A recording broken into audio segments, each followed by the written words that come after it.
Hope everybody's all right. 1, 2. Just checking the level. I don't see everybody hearing me. Just making sure it's all right. Da-da-da-da. Cool. Thank you very much. All right. And we are live. We are live. And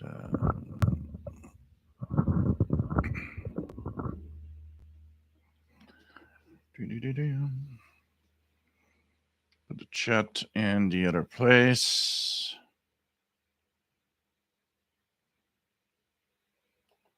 Okay, I got a chat here, but I got a chat here. I got double chats. Here we go. New window. That's going to be okay.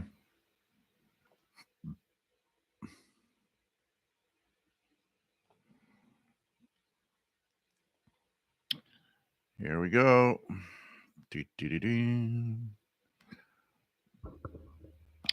So, hey, welcome aboard. We are live on this Saturday at 20 hours UTC. This is a show about radio. And yes, it's an hour early for a lot of people because we stay in UTC time, which is always 20 hours UTC, which is always the same time. But because of the time change via local time for a lot of people, it's an hour early. So, welcome to the Shortwave Radio Show. This is a show about radio. We talk about radio of all sorts, and we're going to talk about a few things this week. I've gone to the devil. I've done FT8 all week, and I'm going to give you my impressions and what I like and don't like, and why it's popular. And there's lots of things to talk about there. Also, of course, the WTWW sudden disappearance, which is an interesting story, to say the least. Something weird is happening at WTWW. Apart from that, we have, of course, a show where we talk about radio. My name is Gilles, and I'm located in Montreal, Quebec, Canada, northeast part of North America.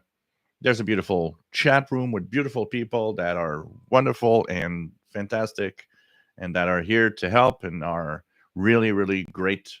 I think we have one of the best radio related communities around. And when the show is over, well, there's a Facebook group which also has some great people around. And so you might want to join in, say hello. And there's a lot of activity in the group. So it's a lot of fun. People sharing what they're listening to and so on. Really, really cool. So I hope that you can join the Facebook group also. It's really nice to have all of you here as usual, and really nice to do these live shows also every Saturday at 20 hours Universal Time. So we're going to start saying hello and then talk about some of the interesting stuff that we have today. Also, we'll tune a little bit of bands because I set up an old friend that you could see here. If we put the down, you could see that there's a nice Kenwood R5000 right here, right now on 25 megahertz with the time for WWV. And we're going to tune that a little bit and hope that you're going to enjoy those. Tuning demands. And so it's going to be a lot of fun to be here and to check that out.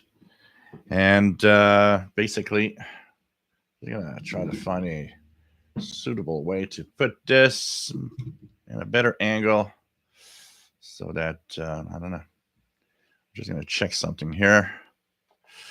Okay, so this is here, and yes, my wall is on fire, which is normal. So hey, here we go. So Matt, MDK2, nice to have you on board. We have from Denver, Colorado. We have Bobby, Masters Players Radio and Television plus Gaming. Nice to have you on board from Morgan City, Louisiana, WA5107 SWL. Rob, nice to have you here from Phoenix, Arizona. Richard Wagner, nice to have you here, Northeast Illinois. Laura Robertson, nice to have you on board. Says greetings to a very active ham to the past 2 days. I3/KO4DFJ. So welcome aboard from Italy. Nice to have you on board.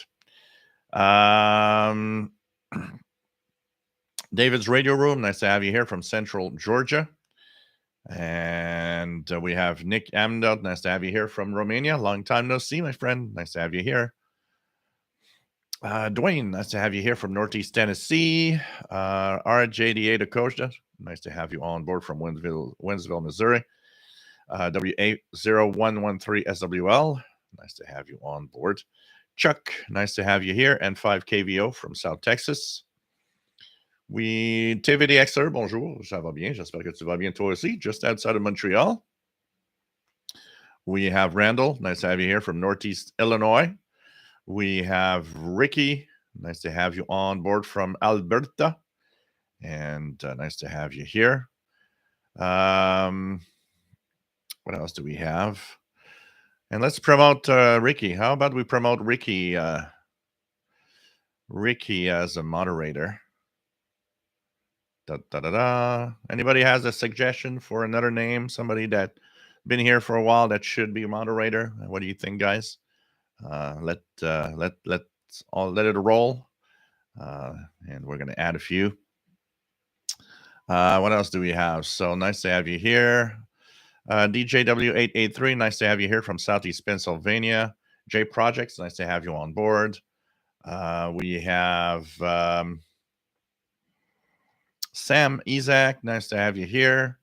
We have WFJ59, nice to have you here from Michigan, a cold Michigan. What else do we have? Ricky, heard this 2 minutes ago on the CB bands 27285. I'm from Arkansas. I can't count over 3. CB radio. Eric Cottrell, nice to have you on board from Massachusetts near Boston. We have Laura Robertson from Italy, and she's KO4DFJ. Uncle Justin, KB2RMC, nice to have you on board from Western New York State. We have, yes, I've been very, very busy, Laura, on the air. I actually made, and we're going to talk about it, but I actually made something like 250 contacts in 4 days, 3 days, 4 days. I've been going completely nuts. Trustin, nice to have you here from Newfoundland. We have Matt that says that FT8 has claimed my soul. It's almost. It's almost.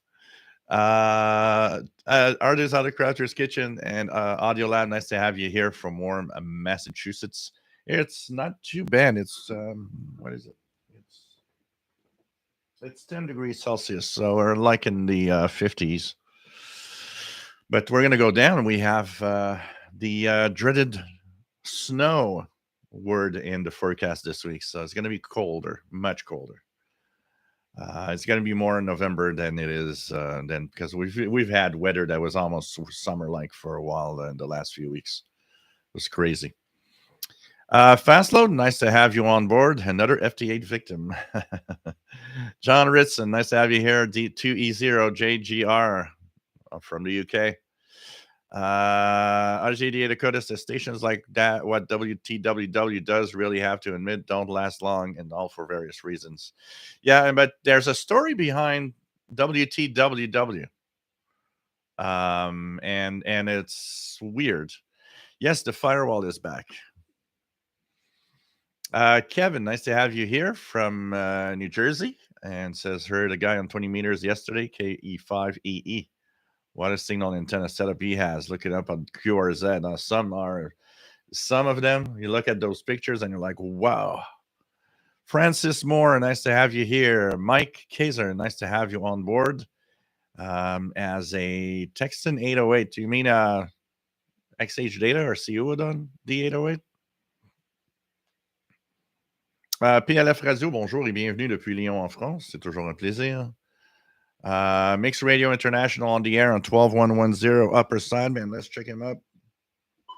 1, 2, 110 upper sideband. Anything here? Nope.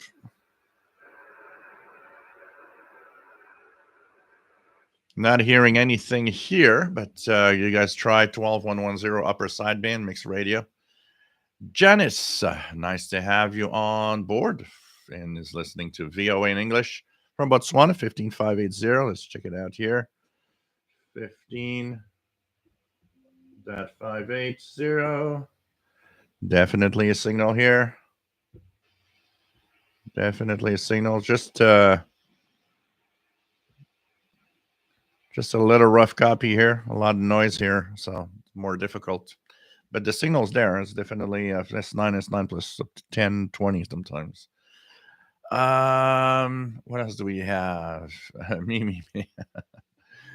What else do we have? What did I just do? Okay. What else do we have?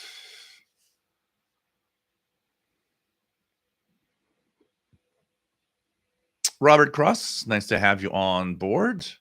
Yes, TVDXer does. I actually thought of it while I was going through, so we're going to give it to TVDXer. Kevin says, "All Great Show gives out moderator status like Oprah gives you out cars." You're a moderator. You're a moderator. Everybody's a moderator. Michael, nice to have you here. Greg, nice to have you on board. Turns on his handheld police scanner to the airband and heard on the scanner passenger on the plane pass out. Wow, that's a lot of activity. That's the fun of listening to radio. You never know what can pop up. I can tell you that. David's Radio Room, you have discovered the fun of amateur radio.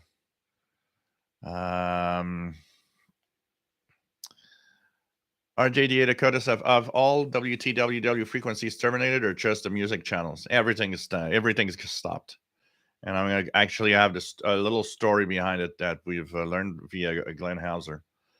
Metal Lunar, nice to have you on board. Says that was cool how you got 1710 from New Jersey up there. Couldn't get it in Connecticut. I was checking WebFZRs and it seems to have been clearer where you were versus nearby states. First time I heard that one, but apparently it's been going on for a pretty long time. So here you go, TVDXer. Ajouté en tant que modérateur. You are moderator. You now have the little wrench next to your name. TVDXer. Well earned, absolutely. So yeah, that was nice to have that. I tried yesterday; it wasn't coming in. So propagation must have been quite good. I'll move to 12140. Okay, let's check it out.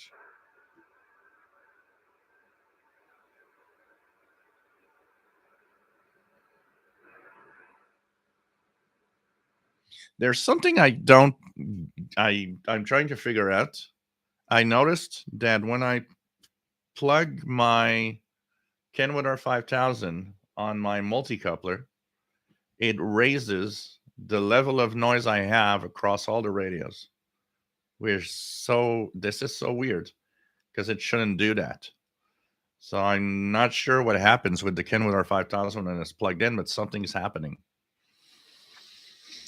John Crumble, nice to have you on board. Says, let's see if you can hear me on 7210 lower sideband. What's your call sign? Let's check it out. 7210 7.210 lower sideband. Here we go. So here I am.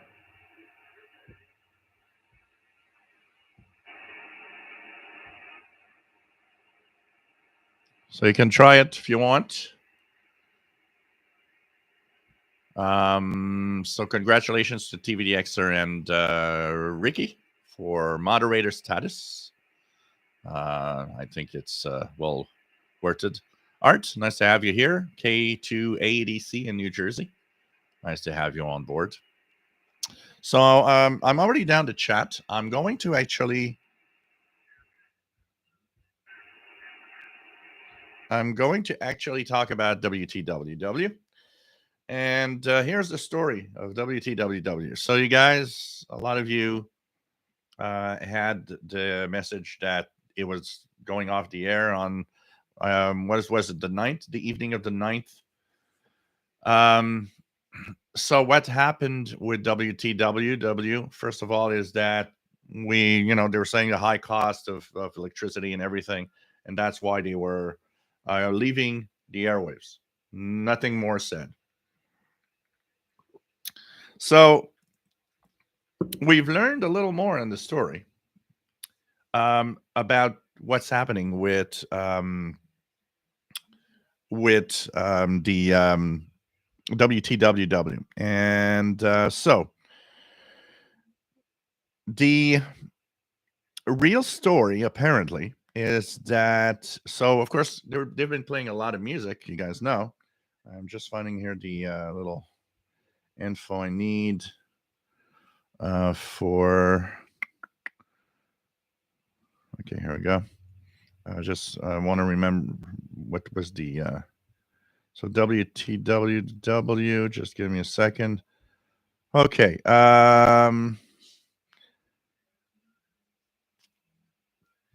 Okay. Scriptures for America is the group. So WTWW, okay, was operated by a guy that I believe was the general manager and operating a station. It was Ted Randall. But WTWW, the owners of WTWW, are the ones that make the Scriptures for America program.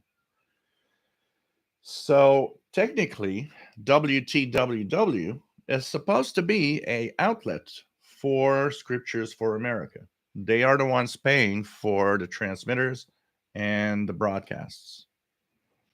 Now, what we kind of learn is that a lot of those music times should have been dedicated to Scriptures for America instead. And what we kind of learn is that Ted Randall was kind of not playing the Scriptures for America programming. And so the group that was there sent somebody to the station and they kicked out Ted Randall and they shut down the station. So all frequencies are on the air. The station is completely shut down. What's going to happen next? I don't know. Will they find somebody else to bring it back, but bring back Scriptures for America mostly? What are they going to do? We don't really know yet. But the official story is that Ted Randall got kicked out. And apparently he was not playing and doing what it was supposed to. So it's like Ted Randall was maybe a employee of WTWW technically, and he wasn't following the rules. So it is the group behind Scriptures for America that went over there and said, "Okay, we're shutting down immediately." That's it. Of course, if they wanted to have their programs aired, and that was the basics of the WTWW. I mean, spending an enormous amount of money just playing music was maybe not what they wanted.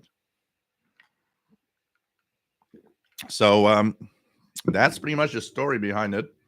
I'm sure there's more to follow in terms of news of what is happening.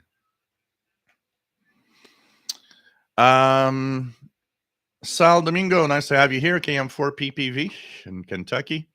Boyd, nice to have you on board, listening to 40 Music Ham Radio and on his beloved ICF 2010.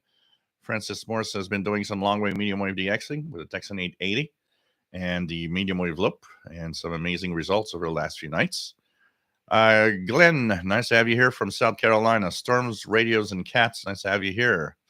Robert Cross, really sad to see radio station leaving medium wave, shortwave, radios, and long wave. Yep. Jim Gordon, nice to have you here from Scotland. Enjoy your Facebook vintage QSL post of 4VEH. I've done one today from 1972. Cool. More to come. More to come. René Charbonnier, nice to have you on board. Nice to have you here from the Netherlands. So, transmitting from an outdoor location in the Netherlands. Art out of Crafter's Kitchen says Glenn Hauser usually gets the scoop that Randall once did an interview and he said he carried religious programming because of revenue. My understanding was he was a partial owner and general manager. So, anyway, something's happening there. That's pretty interesting. Greg says, turn on my police scanner. Yeah, okay, cool. Have That's the fun part of listening to radio. Matt says he's been playing only music on 5085 for ages. Didn't anyone think to tune in and see if they were getting what they were paying for? Yeah, there's a lot of unanswered questions on WTWW right now. Is it that he was supposed to play the Scriptures for America because they were paying for all of that, and he just you know thought, well, I don't want to play that. I'm going to play music, and nobody noticed. Somebody noticed in the end at some point and said, whoa, what's happening here? I'm only hearing music and nothing else.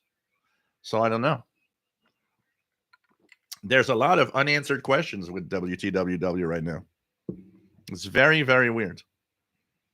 Very, very weird. Domingo, what's up with WRMI? I've sent them several reception reports and no response. Well, you got to understand that they just went through a huge Hurricane Ian damage, first of all. And plus, this week they had to be careful. Damage is minimal, apparently, from Hurricane Nicole. But I think that is certainly going to make sending out QSLs a kind of something not super important right now. And like I said, nobody owes you anything. These stations do not owe you a QSL card. If they don't want it, they don't want it. They don't have to. They purely do it for much more of a courtesy than anything else. So, and I believe mine. I asked for one from WRMI, well, many years ago, and I remember it took a pretty long time. It took a very long time before I got it in the mail. It wasn't very quick. So just hang in there. But I think they have a lot more priorities right now. So for sure. Ricky says, I had only been listening to WTWW 5085 for a really short time. I always found it curious that they even existed and what the business case was. Now I know. Yeah. I mean, they were not making money off of playing music. And you got to pay for their transmitter somehow. So, Glenn, nice to have you here from Florida. Trevor, nice to have you here. 5830 was where Scriptures for America was supposed to air, according to the WTWW site. Never heard anything on there. So something was happening, definitely. I'm going to tell you. 5085 was all the WTWW music played. Greg, thinking about getting a realistic Patrolman Shortwave 60 Shortwave portable receiver. I got mine here. It's okay. It's not. Don't pay a high amount for that because it's not that great. Matt says it's interesting that even the stations that primarily air religious content are going off the air. WHRI first, and there were controversies regarding Wiener's bid to purchase them. Now WTWW. Yep. Notice they're the ones not playing Brother Stare, the Overcomer Ministry. I guess most of the cash comes from there. Les, nice to have you here from the UK. Carol, W7WXV, good afternoon. Nice to have you on board from Central Oregon. 2 inches of snow. Oh, we might have a little bit of snow this week. Eagle Studio, nice to have you here. Bonjour de la France. Nice to have you on board, my friend. Bob Raymond, nice to have you here from Nashua, New Hampshire. Garish Brennan, nice to have you here from Ireland. And Yep, no brother stair station, definitely. I think the ones that are gonna stay afloat are the ones taking the overcomer ministry stuff. That's why when people start ranting at there's too much overcomer, I find it's morally not correct because if you know the stories behind what happened with Brother Stair and the case in court and all of that, morally it's you know it's not correct because these stations are playing something that shouldn't be on the air, probably. But that said, um, if I get all my relays of all the relays of my favorite shortwave stations via WRMI, for example, in exchange of there's overcomer ministry stuff, I'm okay with that personally. And I just listen to what I want to listen to and don't listen to the rest of the crap, you know. But look at the three big stations of Overcomer Ministry. It's WBCQ, WWCR, and WRMI. And I guess they're the ones that are going to stay afloat. Apparently, that Overcomer Ministry has renewed their broadcasts for like more than a year, paid in advance. So it's okay. So Garrett and the UK as rudimentary long wire this weekend. Good results so far. Cool. If you don't have a lot of noise around you, a wire antenna is great. It does a great job, and it's inexpensive. It's the fun of playing with radio, definitely. So it's pretty cool. Pretty cool. You're having fun. JJ Hendo. As an me, I'm just glad to find anything considering it's a fraction of what it used to be, apparently. Compared to the 80s, 70s, definitely it's not the same amount of broadcast that you get, but there's a lot of stuff still to listen to. There's still a lot of stuff to listen to. So, what else do we have? Yep, WINB and KVOH have their own stuff. There's that what's that station on 72 on 92.75 that just came back, the voice of that station, what's their call letters already? I forgot the call letters. WMLK. Thank you, Ricky. So they also have their own sort of programming. So these are the three left without Overcomer Ministry money. We're gonna see. Yeah, well, they're kind of shifting RJ88 Dakota. They're shifting the Brothers Stare to the new voices. We hear new voices from the Overcomer Ministry. I think as those new voices get more and more in there, Brother Stare is going to be phased out. Yep, WHJR too. And notice how. Have you noticed also the other thing that's interesting? Look at WMLK, WHJR, KVOH, WINB. They are very small operations compared to big gun WWCR, WRMI, and WBCQ. I still wonder all the things behind that 9330 superstation from WBCQ with those flat earth weirdos paying apparently for that. Just kind of weird. Thomas, nice to have you on board. Snow here today in the up of Michigan. Nice to have you on board, Tom and Susie. Matt says, WHJR saves money by transmitting on low power and in single sideband too. So I don't know. It's I wonder who's listening to that. Who's listening I mean, we are because we're the geeks and know it. But who's listening? Who's listening to, who in his right mind would buy a shortwave radio to listen to a religious broadcast in single sideband?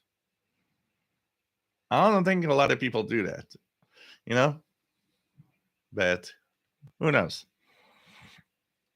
Um, Danny, Shortwave and Radio DX, nice to have you on board from Yonkers, New York. Michael, better late than never. Nice to have you here from New Jersey. The other thing now that we're going to talk about, Matt says, Lil, I know the number of folks looking for that content, but also geeky enough to get a radio with SSB must be small. Definitely. Definitely. So, yeah, Garrett, the shortwave radios in actually sold in stores. It's pretty much a thing of the past. There was one. I believe there isn't anymore. There was one here at the local electronic surplus store called Addison Electronics. They had, for a while, they had the St. G and ATS 405. And but now I've noticed that they ran out of it, and they don't have it. They don't have any shortwave anymore. They kind of have a lot of higher end AM FM receivers, including a few with HD radio. But shortwave radios to be purchased in a store where we live, pretty much no stores, no electronic stores have them anymore. And even when you didn't have, because obviously a lot of us grew up with the buying of radios at Radio Shack. That's where I purchased all my first shortwave radios. Then when you start to look around, I had noticed that, yeah, okay, there are stations. There are electronic store that would carry one or two models. Back in the 70s or 80s, even an electronics shop usually carried at least one shortwave radio, and you could buy at least a certain model. I remember here, one store here not far from here used to carry the Sony ICF 7600. And I remember a store downtown, Leighton Audio, I think they were called, something like that. That's where I had purchased my Grundig Yacht Boy 400 back in the 90s. And already then, it was getting harder and harder to get a shortwave radio in a store if you're outside of Radio Shack, basically. But today, you buy it online, pretty much. You'll either buy it in a garage sale that someone has one, or a flea market, maybe a flea market, or a ham fest. But in general, today we all buy it online now. So you can't have. It's really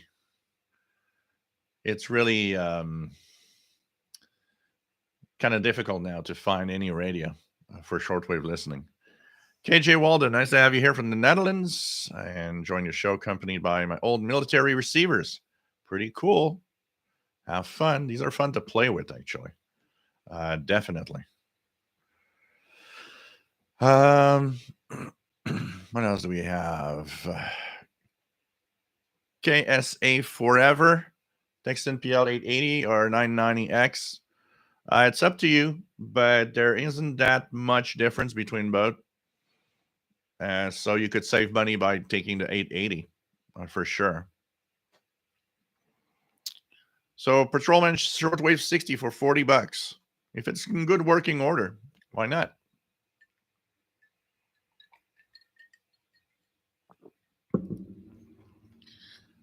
Garrett, the big problem with our houses and our homes today is noise. So definitely having an outdoor antenna is one of the reasons for to remove some of the noise. It's a reason to put one up, because you kind of avoid, and especially if you bring it in with a coaxial shielded cable, you avoid the local noise from your home. And hopefully, not everybody's in the same boat on that, but hopefully, the positioning outdoor where it is has less noise than listening in from inside. That's for sure. Our electronics are dreadfully noisy today. Carol W7WXV, another thing, trying to find a shortwave radio for the car, next to impossible. And that was already very difficult back in the past. There were never really a lot of them in North America, particularly. In Europe, it could have been different, but in North America, I remember one of the only models that was always advertised with that Philips model. There's a Philips car radio with shortwave back in the day. Francis Morris, start a course starting in December for the foundation license. Only have to pay the exam fee. So hopefully in January next year, I'll be on 2 meters. Cool. Have fun. Longitude TV, do you have any suggestions for medium wave DXing, DX antenna for the XH data D808? You could try something like the Texan AN200 loop, which is very surprising. It's just a couple, so it's like you put the loop next to the radio, and and there's coupling between the medium wave signals with the ferrite inside it. So that's an interesting choice. It's tunable. A lot of people have good performance with that. Take care, Matt. Nice to have you on board. And what else do we have? Long time ago, you could get Sony shortwave at Best Buy, stuff like that. Definitely, long time ago.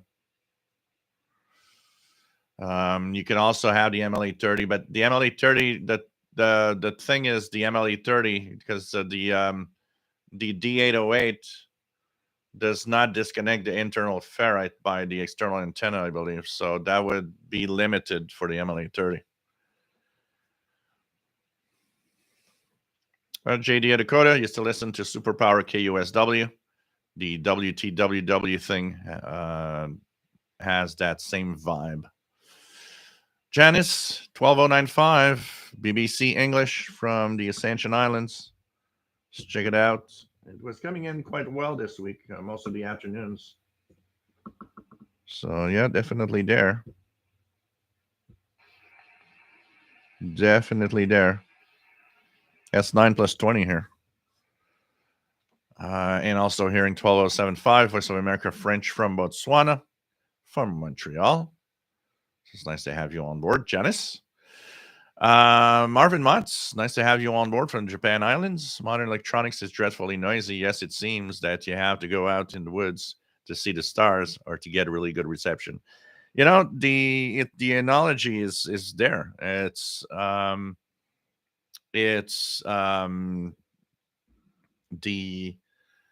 equivalent of the light pollution, but it's on the RF spectrum. So we have a lot of light pollution in the city, blocks a lot of what we can see in our skies, and definitely the RF is the equivalent of the RF noise is the equivalent of that light pollution, and it is the same on our radios, basically.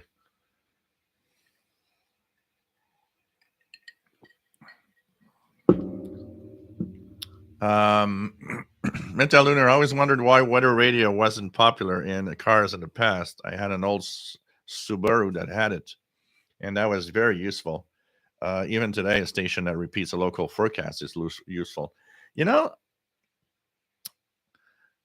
I always thought that the weather, because here in Canada, we have the equivalent of your NOAA weather stations in the US by Environment Canada. I always thought that to be extremely useful, and especially when the weather threatens. I never understood, and I always thought that it was underused, that every household, everything we own, any radio we have should have had that option on it. Um, because the weather, yeah, when it's beautiful and sunny, we don't think about it much. But when bad weather arrives, that's where we start wondering and we need weather information.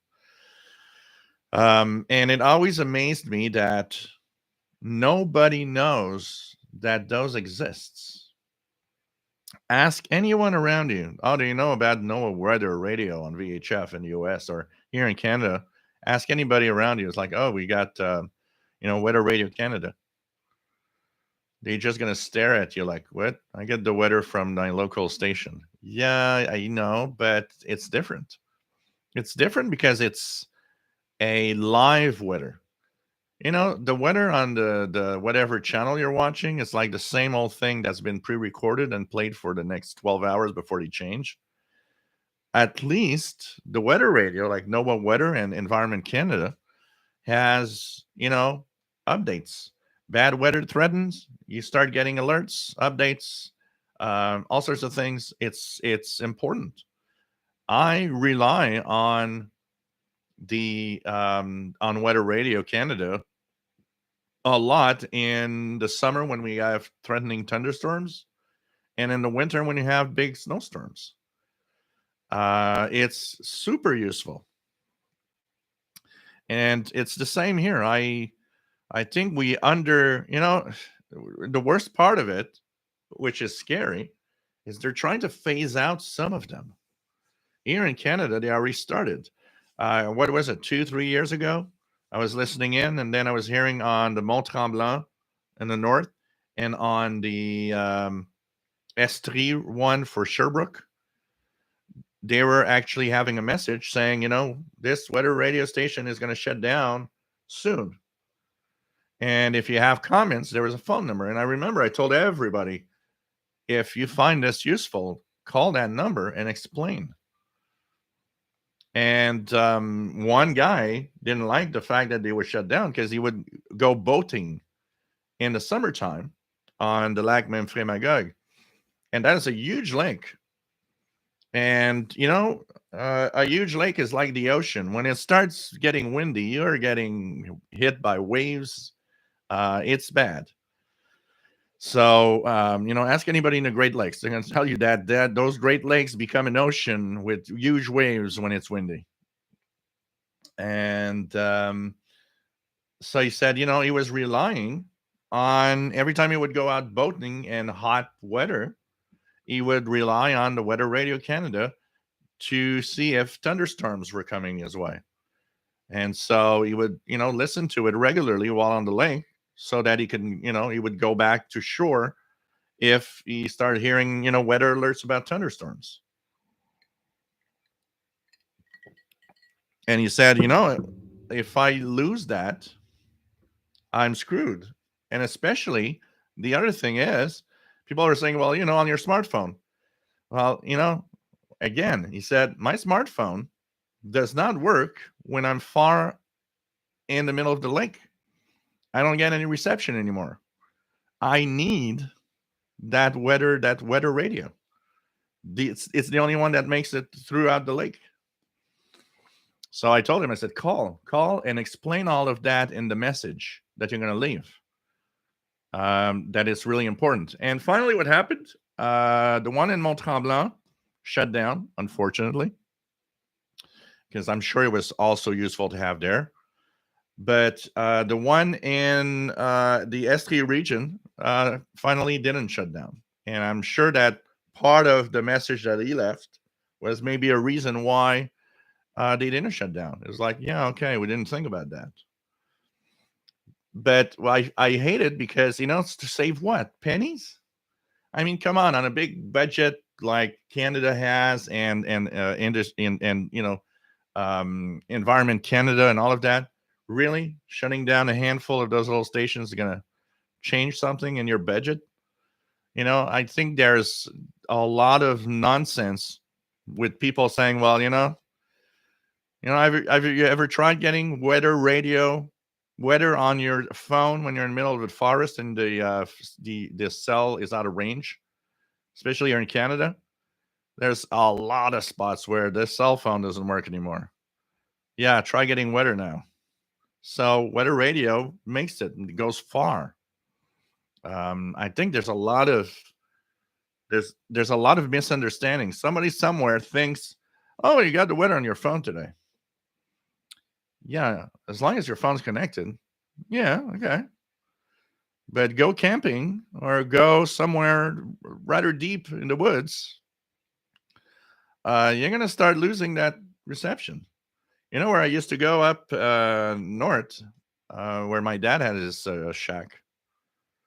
Um, still today, still today, 2022. When you get there, there's no cell reception. Phone doesn't work at all. It's one of those zero zones where there's nothing. Well, having Environment Canada weather is kind of important. Janice says, wow, moving around. 12060. Oh, I see something on 120. No, I see something on 12050. Not seeing anything on 12060 here on the SDR. You're getting it, Estray. Yeah, mine is probably, if it's there, it's washed out in the noise. There's a very slight something. I can see maybe a slight, just barely visible. Because my noise here is S9.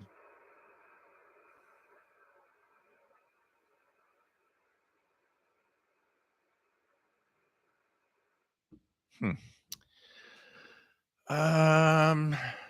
Now, RJ Dakota, you're going to have to do something about that shack having to go in a cold for the shack. You're going to have to do something about that.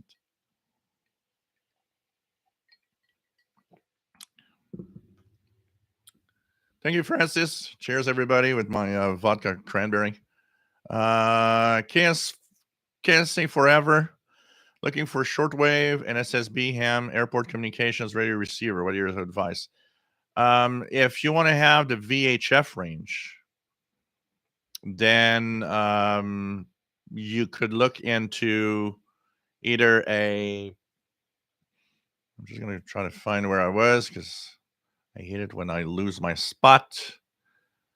And so here we go.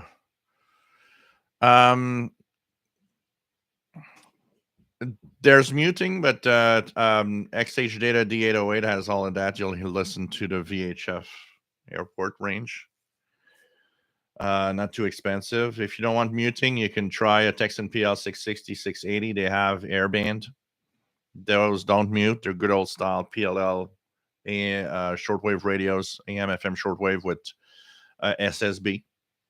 Not too expensive. Those would do the job because the Texan PL 880, 990, H501, they don't have airband on it. Greg Lopez, KT4RAM. Nice to have you on board from Florida. Thinking getting a Malahide SDR, but so many clones, not certain which ones are what ones are any good.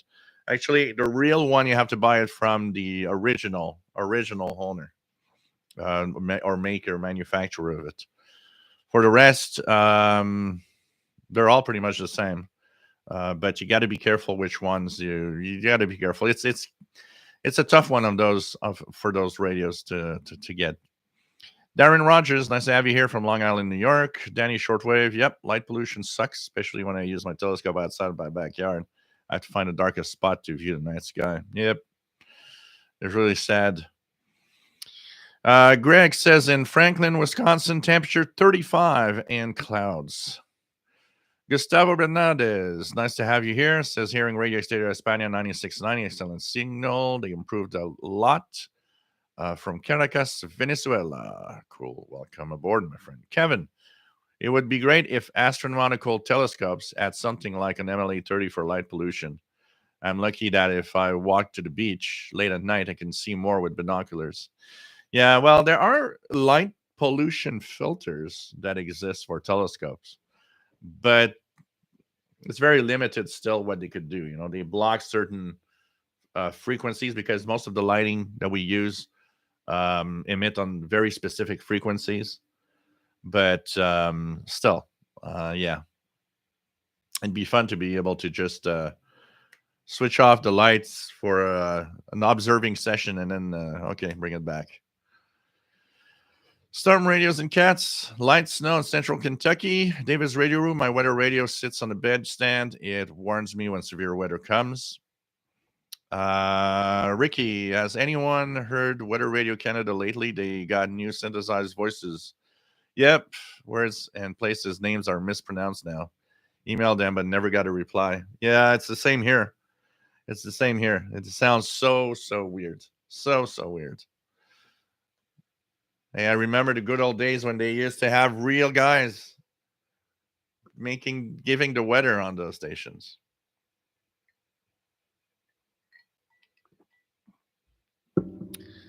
RGA Dakota, I used to have a weather radio. I was told to get rid of the thing because it would go off and scare everyone else in the house. I realized that others do not and have said openly they don't want to see it back. Ricky says, for example, during the summer, the French voice on weather radio in Calgary was reading Heure avancée des Rocheuses, Mountain Daylight Time, as the word R like a pirate. The Rocheuses. Interlunar, the usefulness of weather radio in the car even today is I don't want to have to play around with my phone. I just push the button to, yep, definitely. You're totally right. Totally right. Danny Shortwave, weather on your phone until you can receive cell phone service. Yeah, pretty much. Pretty much. There's a lot of crafters. If this is truly the end of WTWW, my TKBC can't be far behind. You're right. Music on shortwave simply is not as sustainable. My TKBC has been heavily,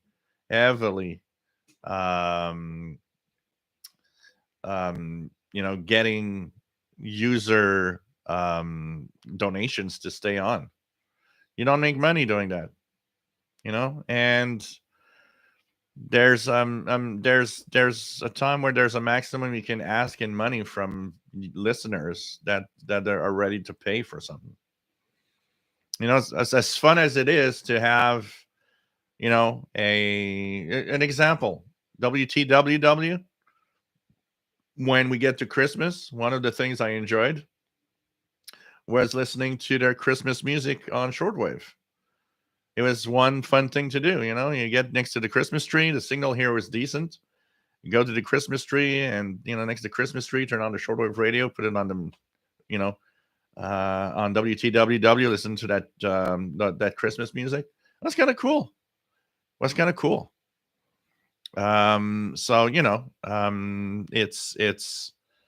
it's something there, and for the rest, you have to have a lot of money coming in to stay on. I mean, we're gonna see, but music isn't sustainable. Look at WRNO, the Rock of the World, when they were playing music. Even if they had advertisers, I remember they had like Guilford Shortwave and stuff like that would advertise on WRNO back in the day, and even that couldn't keep them going.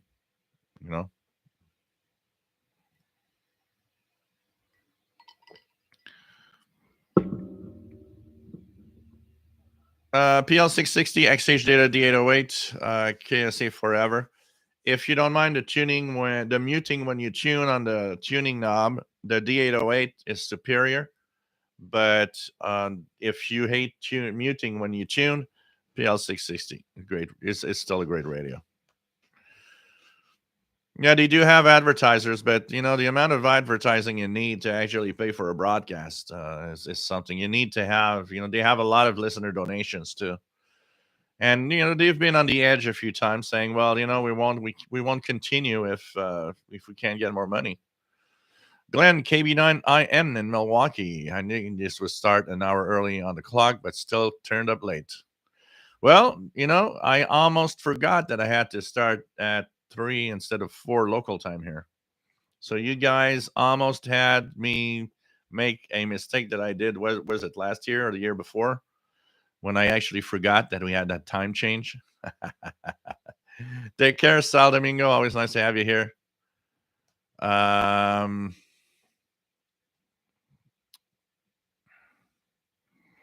what else do we have? Yeah, but RNZ is different. RNZ is a national broadcaster. They can do that. Any national broadcaster can do that because it's a different beast. The money comes from the government. It's paid for by the government. They're not privately owned. Privately owned stations are the one that are getting killed with music. Roberto Rojas, nice to have you on board from Argentina. Ricky, WTWW was on with music for many hours per week. Mighty KBC is only trying to for 2 hours. So yeah, that is a different thing also. Can't say forever works in Saudi Arabia. They don't care about the weather news. Weather is mild. Well, weather there is apart from a lot of dust storms, I would guess. But here in weather radio isn't something anywhere else in the world except and pretty much the in North America.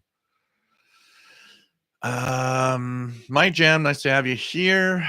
Chuck Davis, nice to have you on board. Says, what's the latest on the Seacrane Skywave SSB2? Supposed to come out in December, from what I've heard. It's basically and I got one here because I took it made me take out mine. I put it. I had it just next to me a couple of minutes ago, and I don't know where it is anymore. Oh well, I guess I put it somewhere else. Anyways, oh, it's here. It's so small and it's kind of difficult to find. So this is the original Skywave SSB.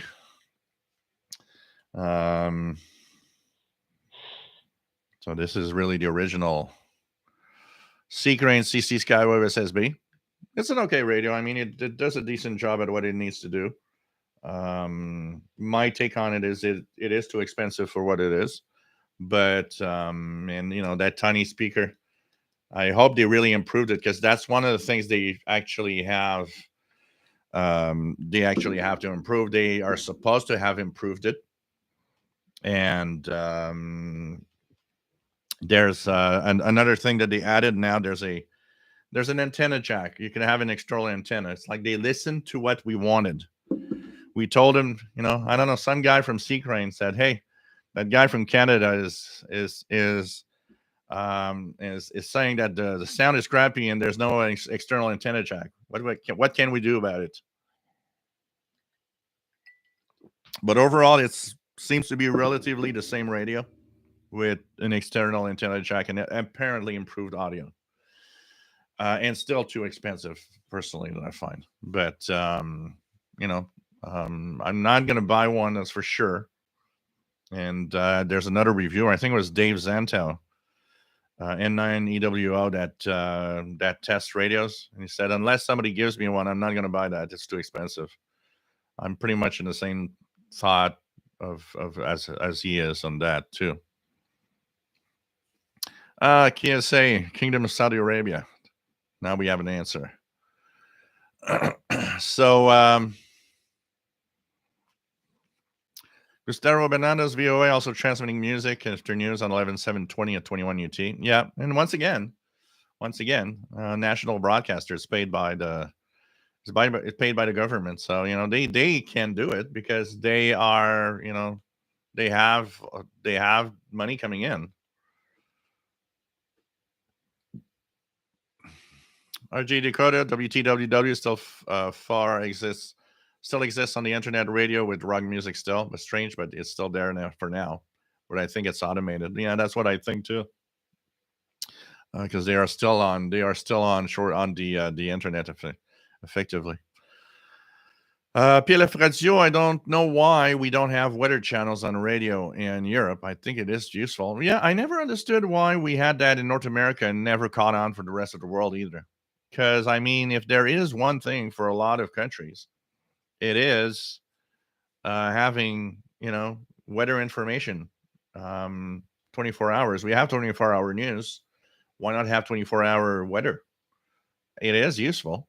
Yeah, a lot of the days it's not going to be used except for, I'll turn it on to see what your forecast is. But when weather threatens and everywhere it can happen. Look at the heat wave you guys had in Europe this summer. I mean, a weather channel, a dedicated weather channel talking about all of that would have been useful. And I don't know why it never caught on anywhere else. William Helms, nice to have you on board from North Carolina. Carol says C-Crane radios are like Motorola. You can buy a better radio, but not a more expensive one. Danny Shortwave, cool reception of the TIS station on 1710 from New Jersey. There's another one in 1710 from the Bronx. I haven't heard that one. Radio Celestial. And we have 2 stations on 1700. Yeah, I'm going to go there and try to listen a little more. It's kind of interesting.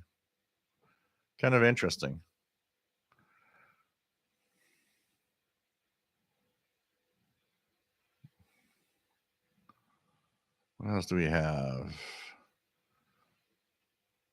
Yeah, well, in Europe, there are some bad weather. I mean, look at those storms that hit the UK all the time.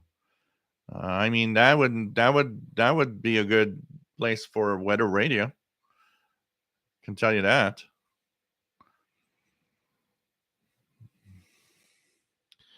WS7i Homebrew, nice to have you on board, my friend. Good evening. Finally getting my crank up tower set up with rotor and antennas.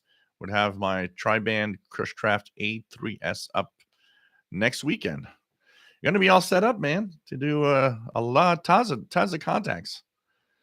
Paul Midlick says, I agree with your review of the C-Crane Skywave. Nothing beats my Eton Elite Executive for a portable.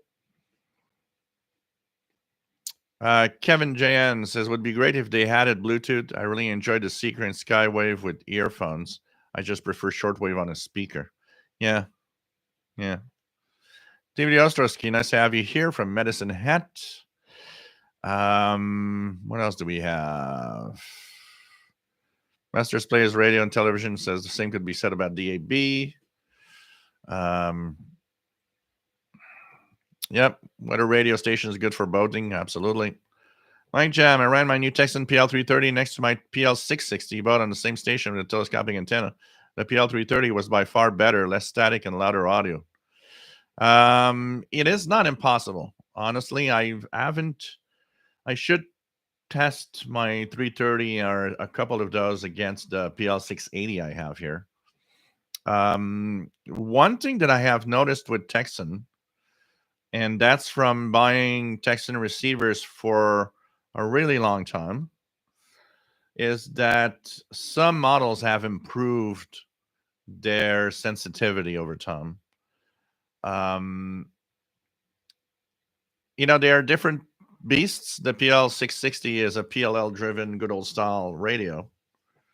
So it relies a lot more on electronic circuitry, where the PL330 relies on that DSP chip with circuits around it to improve the quality of the reception. I think that DSP chip, when any radio that uses that DSP chip and with a decent electronic setup around it to make it the best it can be, seem to outperform a lot of the PLL radios that Texan made in the past. So it is possible. It is totally possible. The fact also the PL330, you got a choice of bandwidths, all of that. It's like there's added bonus on the 330, and it's just an amazing package for the price they sell it. But that could be a nice series of videos for me. Let's take a Texan blast from the past, the Texan PL680, for example, or the Texan PL600 with the newest Texans and see how they perform against each other. I think that'd be nice. But it's totally possible. It's totally possible that you could have a better reception on another, like on a 330. I wouldn't be surprised, actually.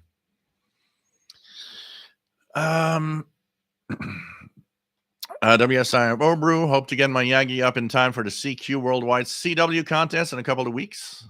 So pretty cool. I need to, I'm gearing up to maybe the SSB contest. I'll be participating in one of those.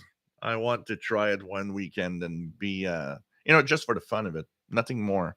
I don't expect to win awards or anything, but for the fun of it, I think I would enjoy that. Eagle Studio in the Alps or PNA, the weather can change in 20 minutes. Absolutely. Anywhere in Europe, it can happen. That could be some bad weather. I mean, everywhere in Europe, you get thunderstorms and all sorts of things, and some of you get snow. And weather radio would be absolutely a good thing in Europe. Also, it'd be good anywhere because you never know. Ooked 911, nice to have you here. Glenn says we just had Hurricane Nicole in Florida and it came out of the blue. So yes, weather radios are awesome to have. Yeah, definitely. Yeah, but KSA forever. We have the same here. We do have some posts and some things about bad weather that can pop up on TV. The thing is that you got to understand that weather radio is reachable where a lot of the spots where your phone isn't working anymore, and where you might not have, like we were talking, like going in the outdoors, going boating, all sorts of things like that. Weather radio is extremely useful, and the weather radio is much more live and accurate. If you would hear a weather radio station here, like the NOAA Weather or the Environment Canada, when bad weather hits, it's on your TV, you're going to have a pop-up of there's tornado warning. But the pop-ups are going to be here and there about tornado warning. You'll have on the weather radio a constant every couple of minutes change of what's happening, and it's kind of live news for weather. It's much more interesting if you're in a situation where things are getting complicated. And like I said, anywhere where there's no reception on your smartphone, because there's a lot of spots like that. Well, you get weather radio. I mean, it's very important to have that. What else do we have? Trevor, would a DC block have any noticeable effect with a PL 330 and MLA 30 plus? Not that I would know. Not that I would think. Hook 911 just picked up a GE7 2990 general coverage receiver. Cool. Plug that in and have fun. Mike Jam is going to gift the PL330. Not happening. Richard, my PL330 beats the pants out at PL680 bandwidth. Oh, for sure. It has much more choices. That happens. The ODF7i homebrew. I'm actually finishing a standard work today, but we'll be off in 20 minutes. By the way, one of the things you got to also remember, because as RJ Dakota was talking about internet going down, what goes hand in hand with bad weather? Losing electricity and maybe losing even your smartphone connectivity. Well, weather radio. Weather radio's there. Keegan DXer, nice to have you on board from Northwest Arkansas. What else do we have? Zen Farrells, nice to have you here. Back after a few months off, following along with the Air Spy, FRG7, Drake R8, and Hamburger and Chocolate Milk. Cool. WF7i Homebrew, if not going to get any awards, but I do hope to beat my previous scores for the worldwide contest. What else do we have? David Ostrowski, question about weather radio. I have a St. GNCL 100, which has alerts, warnings, and watches, but I'm having a hard time finding the 6-digit FIPS code for my area. I haven't been able to find the info. I would guess that the Canada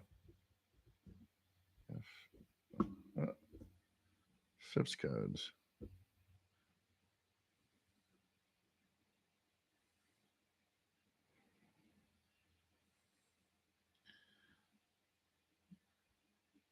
FIPS codes and province codes.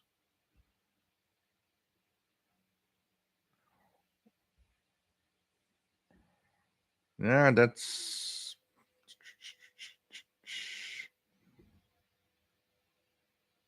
use of Canadian location weather codes. Weatherstats.ca. Have you gone there? Weatherstats.ca. Go to weatherstats.ca. They have a big list of all the codes. And just find your area in there. And I'm pretty sure you're going to find a code that you want. It is extremely big. I wouldn't be surprised. Have you gone to weatherstats.ca? Go check that out. Go check that out. They have a big list. I just stumbled upon their list and search for your general area for the code.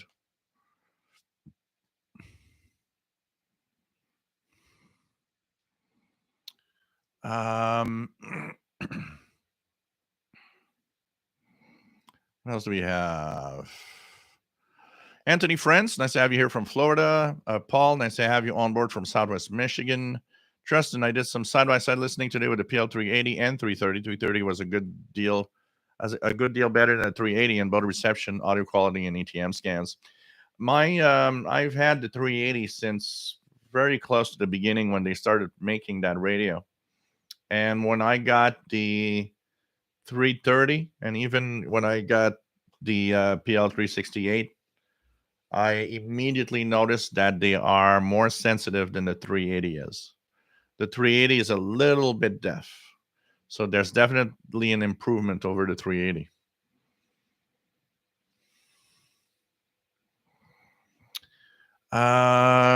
What else do we have?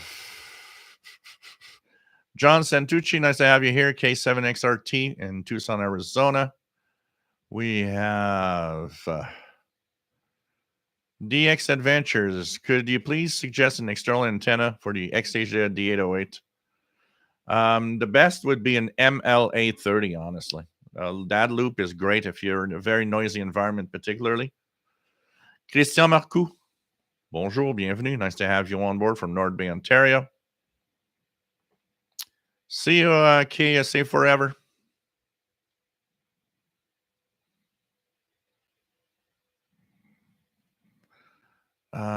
Kevin, I know you enjoy changes in seasons. Do you have to shovel snow? I think I wouldn't dread the winter so much if I had. And yeah, I have to take care here of the building. So yes, I have to shovel snow in the winter. Absolutely, it is part of my tasks, and I don't mind. I personally don't mind. Where I would maybe mind more if I had a car, because the biggest problem here is you get a winter storm and you got to shovel that car because they're gonna take the snow out, stuff like that. I think that maybe would be a little more of a. But the fact that I don't have a car, I live real close to a subway metro station. The only thing I have to do is shovel, the entry, the front, and a little bit in the back. For me, that's not a problem. That's I actually enjoy it. I find it beautiful. So, but if I had more to shovel, yeah, maybe it would be different. I think it all has to do with that. If I had a house and a car, and you have to shovel the driveway and all of that, maybe it would be different. And then again, I don't know. I'm not, but yeah, that'd be more work for sure.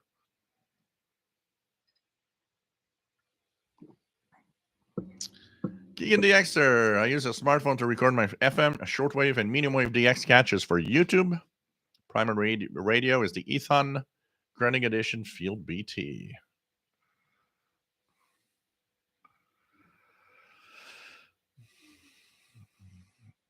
So but not Alberta. I'm pretty sure they had all the provinces here. Weather stats. Weather stats. .ca.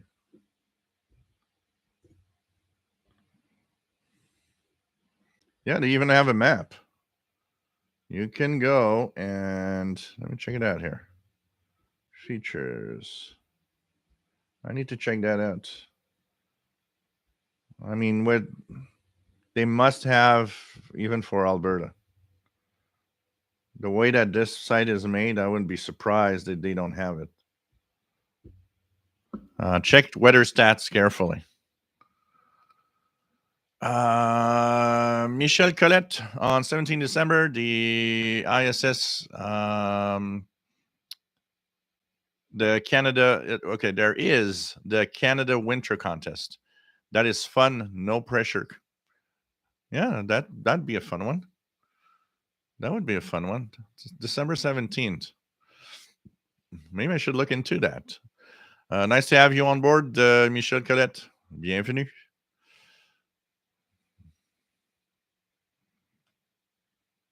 Well, in most of the environments and most of the time, the smartphone or today's technology does do a good job at what we want it to do. But we need to have also the tools for when it doesn't work. Then these tools exist. VT Radio, Paul, AA1SU. Nice to have you here from Northern Vermont. Forgot about the time change. Yeah, I almost forgot myself. So you can look. Yeah, I saw Wikipedia had the codes too, like Art says. You can look at Wikipedia. Carol, W7WXV, RTTY weather in English on 12.585.6. Not seeing it on my combined list. Isn't that from the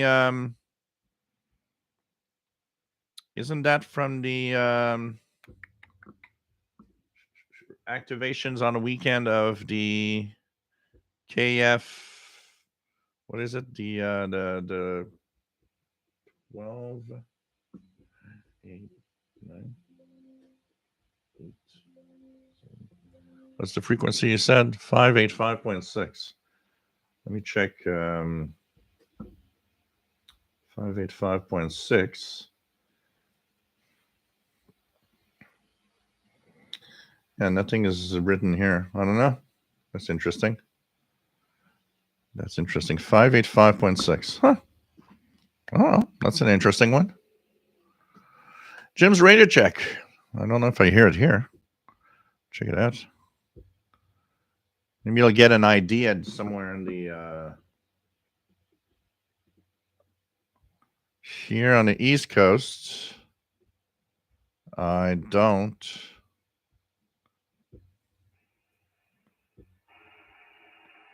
I don't know if it's still on for you, but I have nothing here on the East.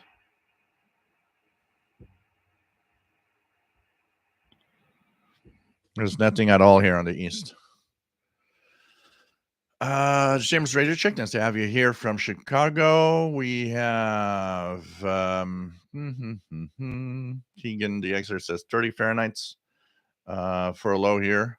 Here we're going to be in the 20s this week for the low. Glenn, how is the Texan PL 450? I can't test it because I gave it to my nephew, but I always loved it. It was a great sensitive portable.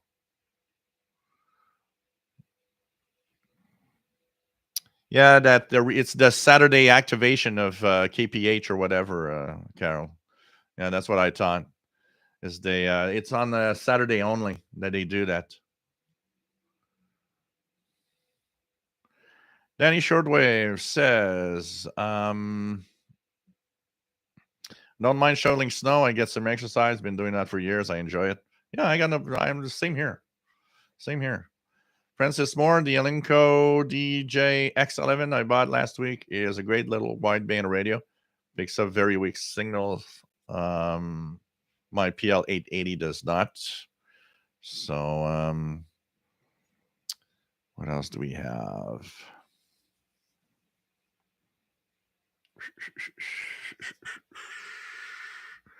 Hook 911 just got the G72990A powered on. It works. Woohoo. What a sweet looking radio. Cool. Paul says lots of Euro DX and 11 meter SSB this morning. Caught FM from UK2. Reminded me of the good old DX days in the 80s and 90s. Definitely the with the higher solar activity. I mean, 10 meters has been open all week. It's been great. Great. Elmo FX09. What if Cumulus Media made a shortwave platform called Worldcast?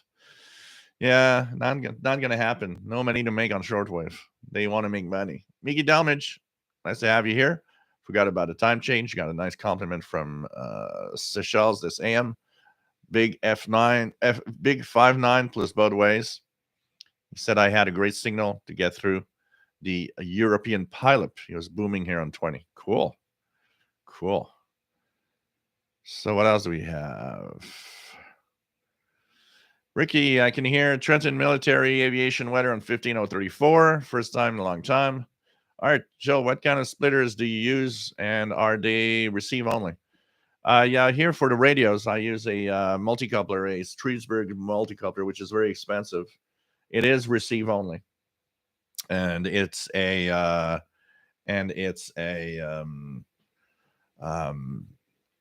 an active multicoupler, and it actually separates all the radios, so there's no interactions in between, and I can plug in up to 4 radios. What else do we have?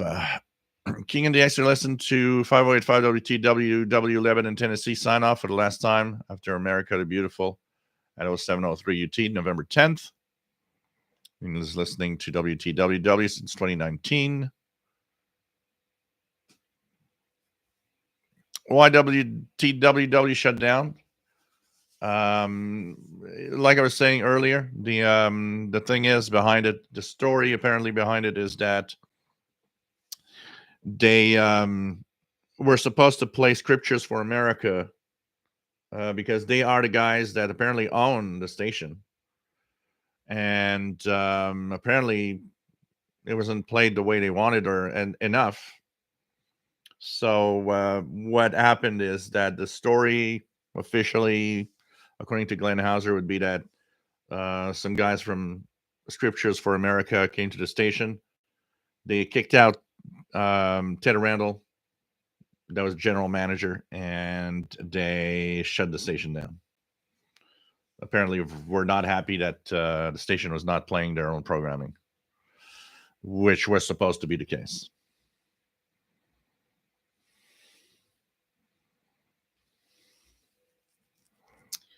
What else do we have? Dearest Rescue Stangel, you find your province, the codes appear on the map of your province. Cool. Keegan the Exter, now that 505 is blank, I'll use my laptop PC to listen to WTWW. Yeah, I don't know how long that's going to go now, because it's probably automated, and if they shut everything down, they're probably going to,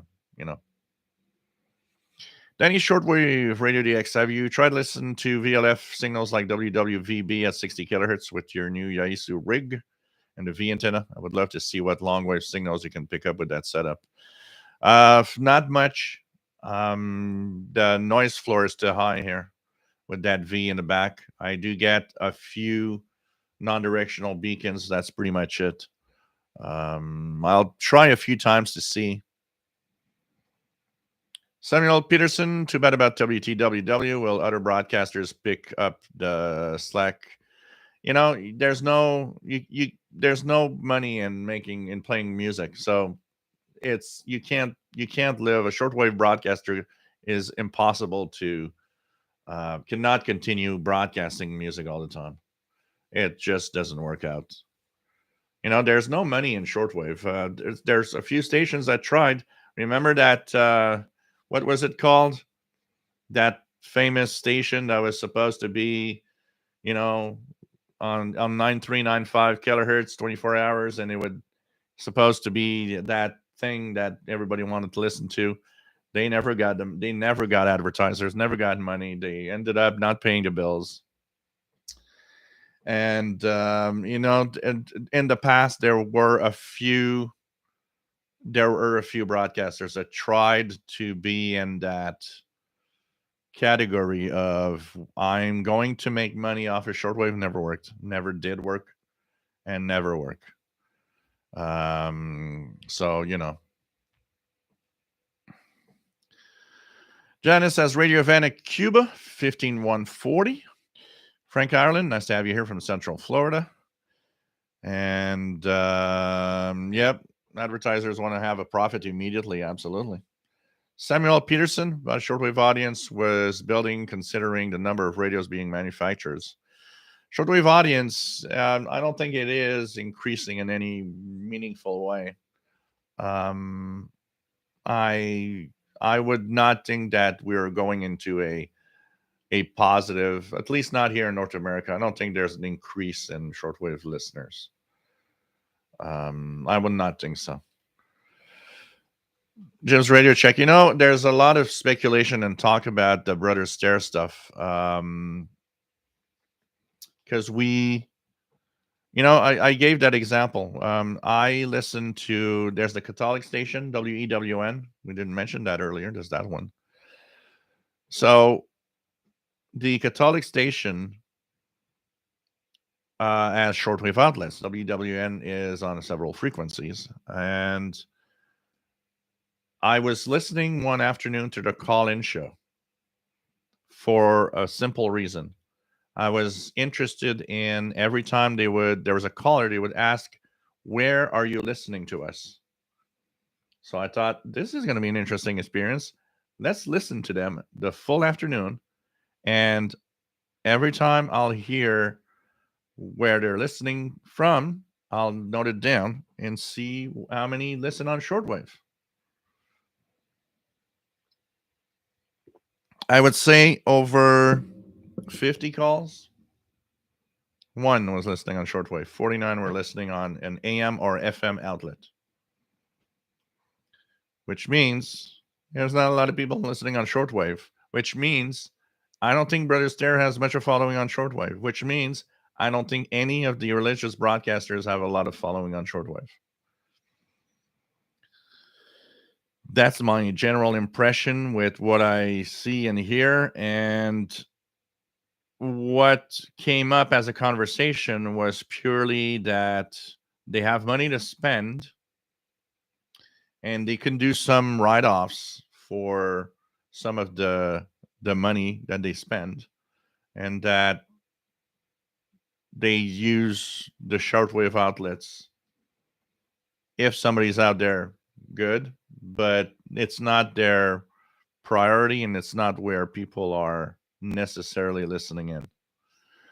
It's very interesting. I don't know. I doubt that they have a big following on shortwave. If they had,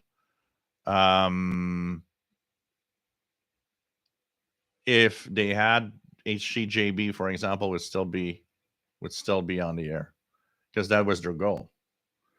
It's not. An example for that.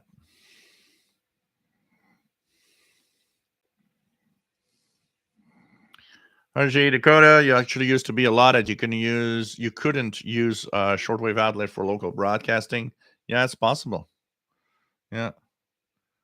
What else do we have?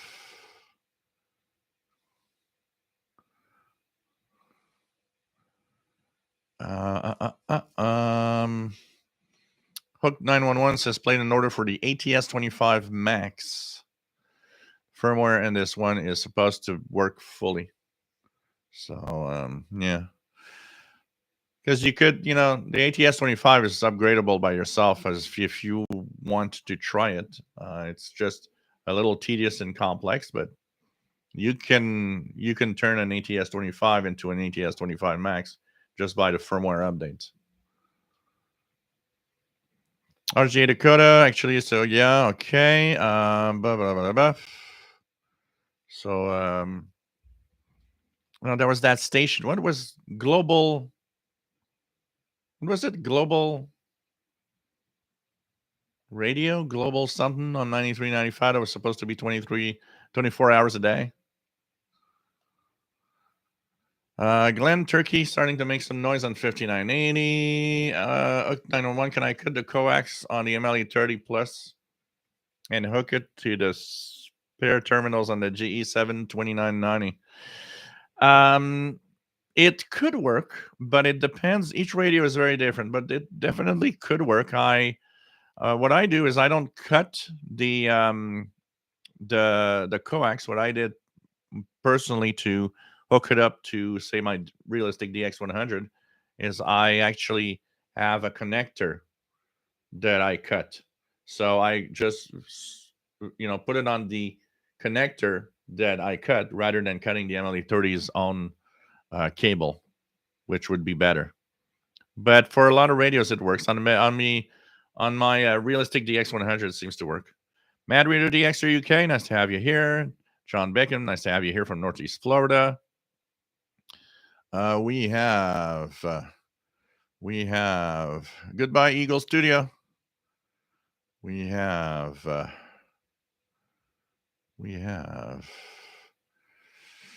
Udostowski, MLA30 quirks. I tried to set one up in the backyard and it just gave me noise, but I tried it indoors in the office on the Renegade 100, getting signals which I never received before magically appeared. So it means the place where you put it in the back has probably some noise source that it caught. That's interesting. Positioning of the MLA30 is very important. Sometimes just taking the MLA30 and moving it 2 feet away makes a huge difference. You got to try it. So, yeah, no, that wasn't the station, Radio Earth, that you're talking. It was global. There was something about there's global in the name, if I remember well, and it was supposed to be the radio station we all wanted to listen to. Didn't last long. Take care, Laura Robertson. Stay safe. Sheila Lesson, nice to have you here. Sheila from Ontario, Canada.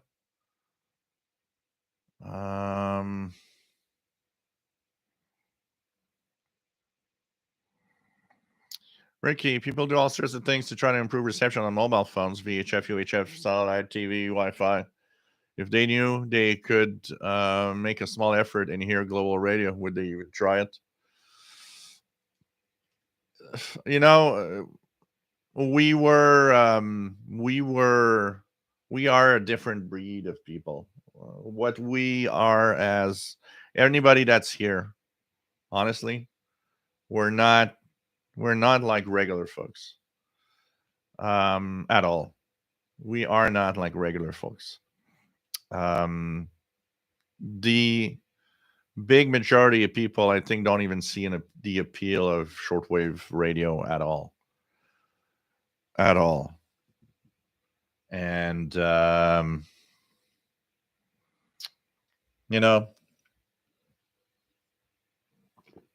we're geeking out with this and love it. I don't think that many people would actually do.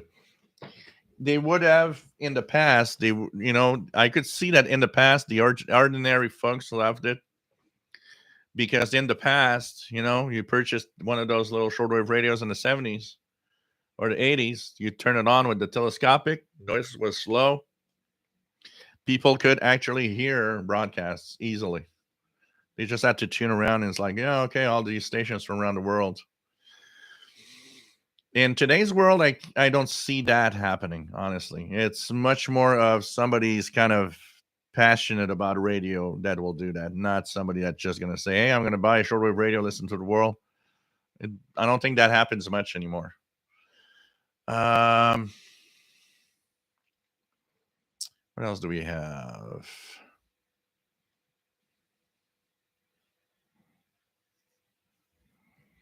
David in Barcelona, Spain, EA3IEK, EA4998, URESWL. Nice to have you here from Barcelona.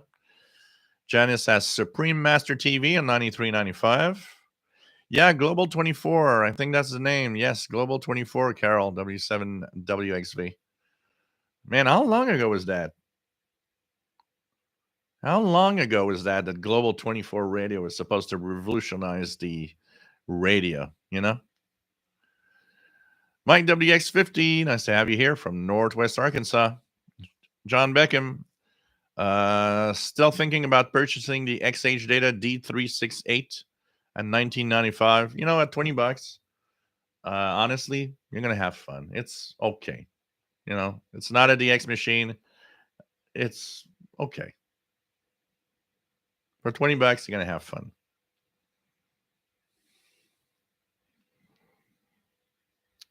David's Radio Room, yeah, Radio for Peace International from Costa Rica. Not to mix with, because there is a Radio for Peace International broadcast on WRMI that is based in France. It's a group based in France. They're not the same. But yep, Radio for Peace International from Costa Rica. They had tons of problems. The government didn't like them there in Costa Rica. And when a storm hit and damaged the transmitters and antennas, that's when it never came back. David's still waiting for his Global 24 QSL card. I think you're going to wait for a while. Oh, man. Yeah. Global 24. I'm trying to remember when that happened.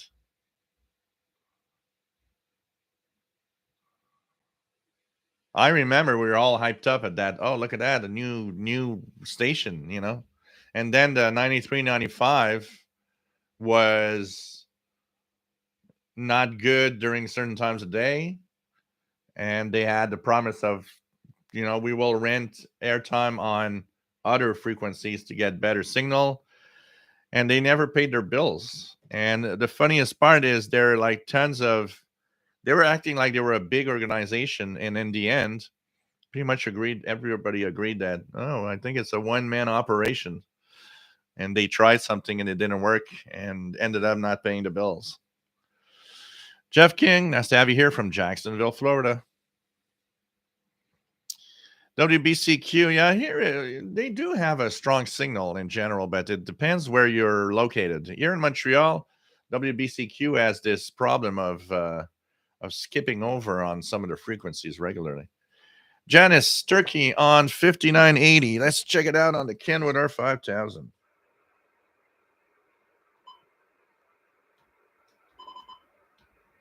Wow, we got a problem with key bounce here. We're going down. Yeah. With some Turkish music, really strong too.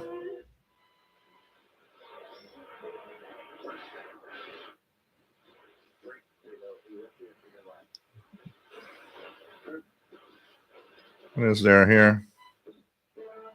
Turkey. Yep. A few things. I'm going to maybe tune a little bit, see what happens here. What else do we have? Glenn, shall I have a Kenwood R2000 and ICOM R75? Do I need to ground the radios through grounding rod? Not the antenna, just the radios. Look, it is recommended technically, but it doesn't have to be. I know it is recommended if you have an easy access to some ground, but the for a real ground, the wire that connects to the radio and to the ground needs to be quite short. If it's too long, it doesn't act as a ground anymore. I've always operated mine without a ground for all the years and never saw. Even I did ground my Kenwood R5000 once to see if there was a difference. I've never seen a difference. So, you know. Laura Robertson, I actually have not used it yet, but I installed it and created an account for the Ham Alert, Laura. I have an account now, so I am going to check that out. I need to learn a little more about it. But I've installed it on my tablet to see what it's going to bring. KW1161, nice to have you on board from Tucson, Arizona. Elmer time, nice to have you here. AD7LN from Aden Island. Bob Raymond says my wife my wife agrees with you. She says I am not a regular person. I think all of our significant others probably find us a little weird on the side with our stuff. Um, Larry Gilmore, my apologies to Paul. Oh, and that guy that comes with the apartment. I come. I too come from my apartment. Misty reminded me of the time change. Sorry about that. Danny Shortwave, you use a standoff with a BNC connector and use two wires on the other end of the connector for the radios like the DX100. Of course, I use a SMA to BNC adapter for the standoff. So, Cliff Moore's, my takeaway is that shortwave DXing is esoteric and therefore rare. I just try to enjoy it as long as it lasts, but the times are changing. It's when we talk about, when there used to be really the bands full of signals, it was more of a standard thing. People would tune in. I think a lot of regular folks tuned in to hear the news from, say, the BBC World Service on their shortwave, things like that. In the Cold War times and all of that, with so much happening and not being sure, I think that was something back in the day. Today, not as much because it's, with the big problem is take out a portable radio with the telescopic inside a house. You just don't hear anything because of all the noise around you. And people have no notions of all of that. No notion of the noise and what do you mean the noise is? There's always been static on the radio. Yeah, okay. But the static is stronger today. So it's the other part, and we could see it back in the day. We could see that in the 70s and 80s, there was the program listener that wasn't the DXer. The guy was that was using shortwave to entertain himself with the programs that was on the bands. That type of program listener is gone pretty much because of less signals to hear. There could be some that have stayed with what's left, Radio Romania, for example, stuff like that. But especially here in North America, with the stations not targeting us anymore, it's not something that I see really much people doing anymore. And the other part of the radio listeners were the geeks like us, listening to utilities and DXing all those weak stations and all the stuff like that. That actually, I think, is who survives the shortwave program decline. The shortwave listening, the DXer is still there because whatever's left, he wants to try to DX still. He wants to try to get those weak signals and those utilities. And I think that is the shortwave guys that still are here. The ones that have fun with all the unusual propagation conditions and all sorts of things like that. It's the program listener that maybe isn't there anymore. John Beckham, I always look forward to receiving 5995 in the early evenings in Northeast Florida, as the signal is always relatively good.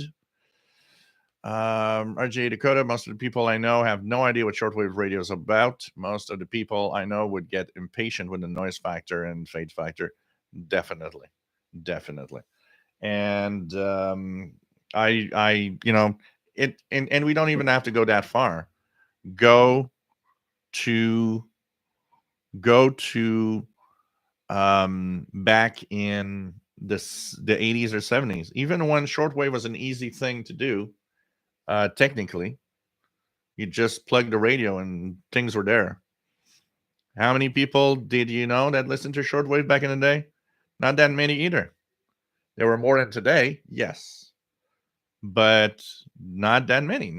You would talk. I remember when I did my school presentation in high school about shortwave radio in front of a class of 30, 32 guys. There are 32 kids that were my age.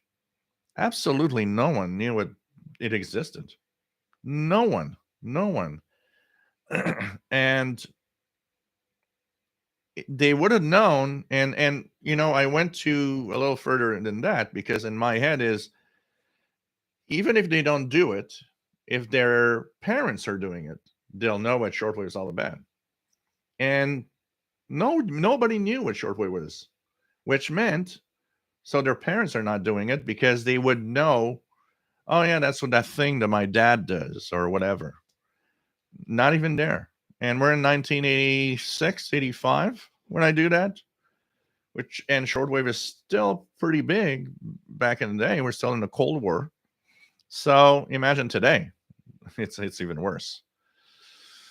Global 24 from 2014, says Keegan the Xer. So, okay, yeah. Sounds right. I know it's been a while now. 2014. Man.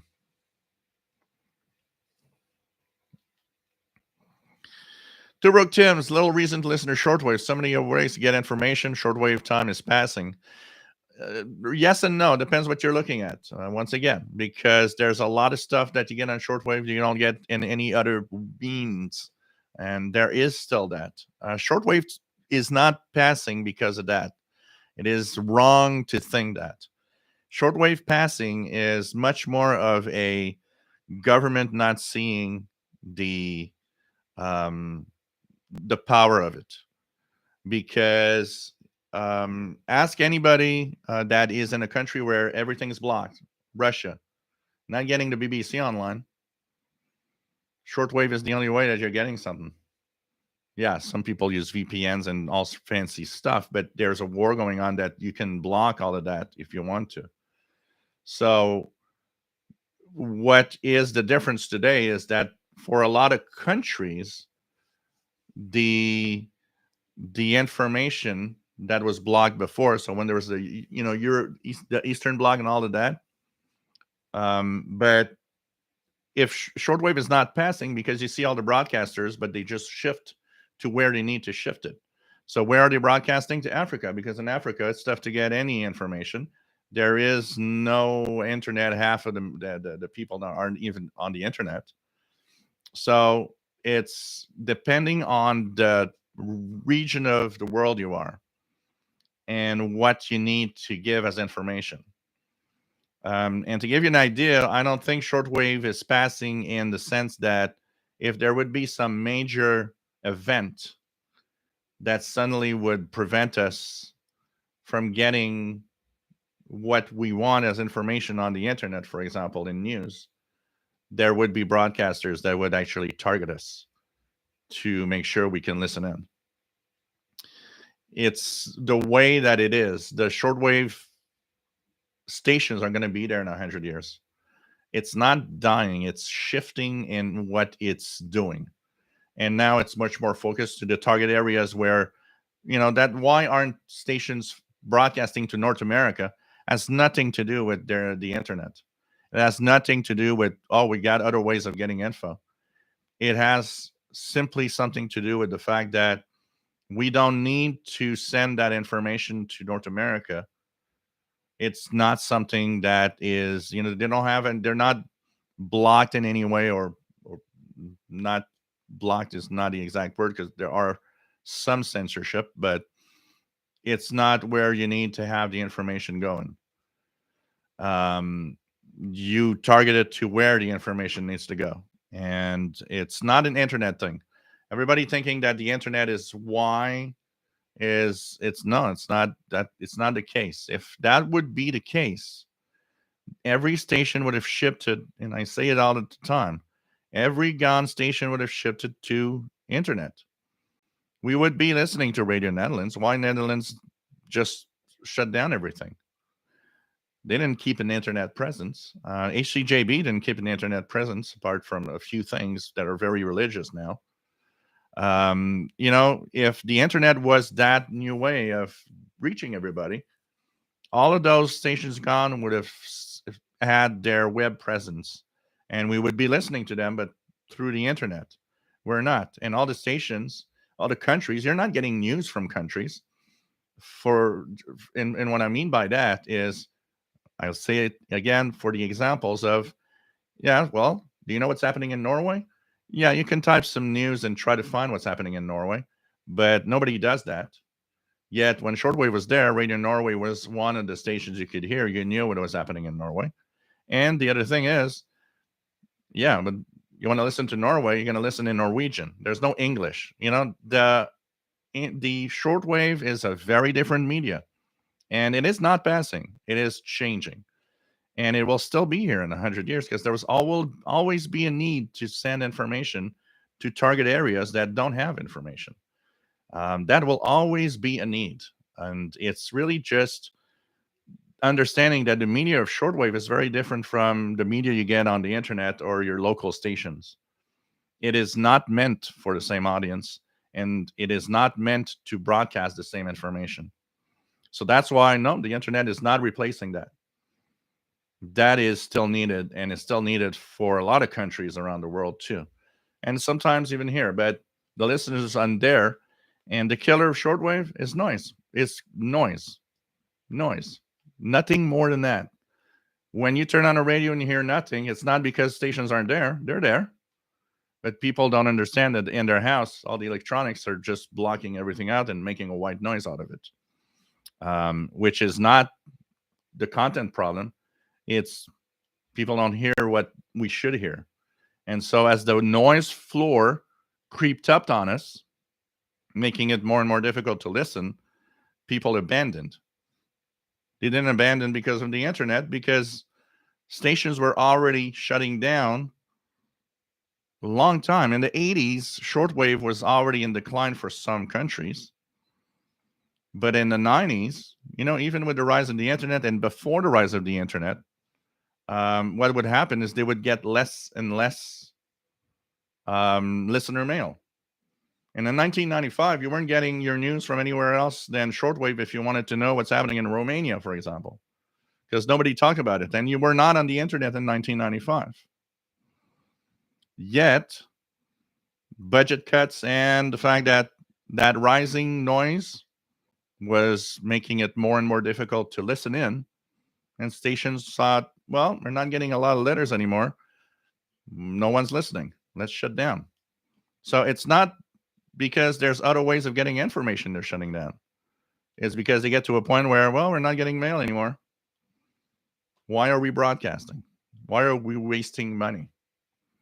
And a lot of it, and a majority of it, has to do with either noise floors that are rising and blocking everything, making most of the regular folks that enjoyed listening not hearing much because there's too much noise. I said when I come here, when I actually moved here, first thing I noticed was the high noise level that I had never experienced before. So it's untrue that it's a thing that is passing. It is because of other factors that some stations are shutting down. And of course, in some cases, sometimes money. A lot of cases, money. There are some stations that would still be on the air if their transmitters didn't like go dead or something. It's not the case that shortwave is passing. Shortwave is still a thing for, and as important for, a big chunk of the world. But depending on where you live, that need is different. Man Reader DXer was the other failure of Global 24 because they were only on one frequency. I could truly never heard 24 hours a day due to band opening and closing. Well, that was one bad decision because there was definitely times a day where we couldn't hear them. They would have had to choose several frequencies in the 24 hours to make sure they are heard. And that was one of the mistakes. But I think one of the biggest mistakes is they thought they would get advertisers, which they didn't. All right, I'm not anti-religion, but there's an overload of religious stations. My grandfather listened in the 70s to Irish stations with news from his hometown. The station variety was diminished. That definitely is the case. There is less variety, absolutely. And there's a shift. There's a shift of the religious type station. Back in the days, a lot of religious stations were very I'd say low key. I called it shove it in your face type religion.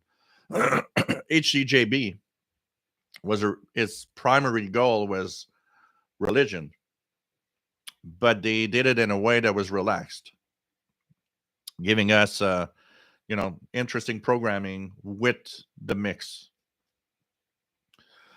So they weren't annoying for a lot of us, like you know tuning WTW WWCR. Sorry, that's religion in your face 24 hours most of the time, which is definitely you know not an interesting thing. So definitely think that changed too. Absolutely, there's less there's less variety for sure. Cliff Morris personally loved the challenge of DXing, and I use strange sounds in ambient music, textures I cannot get anywhere else. Rick, music on Shortwave, Voice of America, 11720. And that one is usually very, very strong. Keegan getting Turkey on 5980.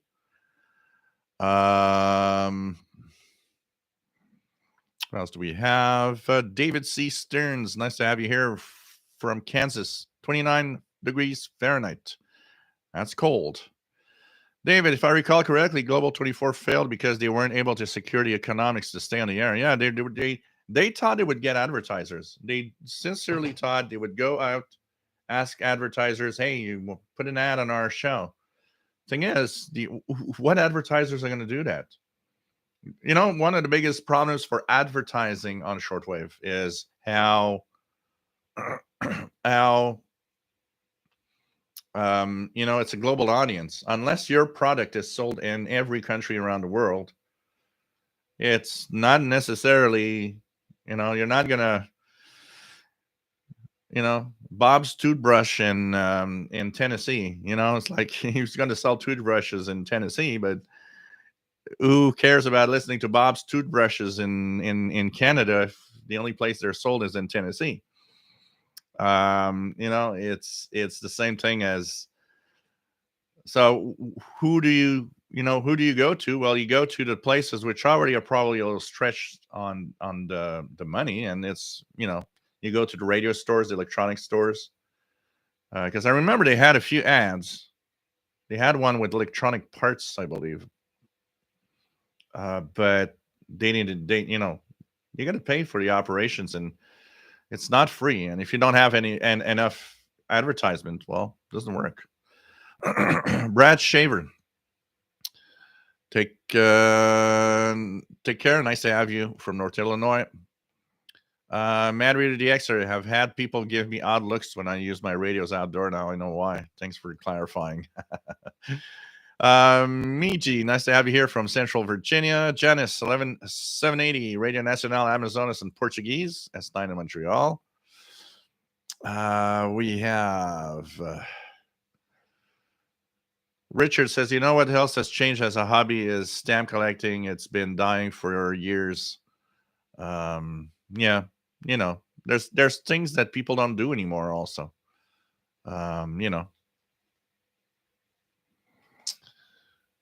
Ricky 11780, Brazil isn't doing as well here these days as it did in the summer. Cliff Moores, your insights about shortwave DX radio listening makes this show extremely valuable. Great perspectives. Yeah, you got to put in perspective what shortwave is, which is a very different medium. Very different medium than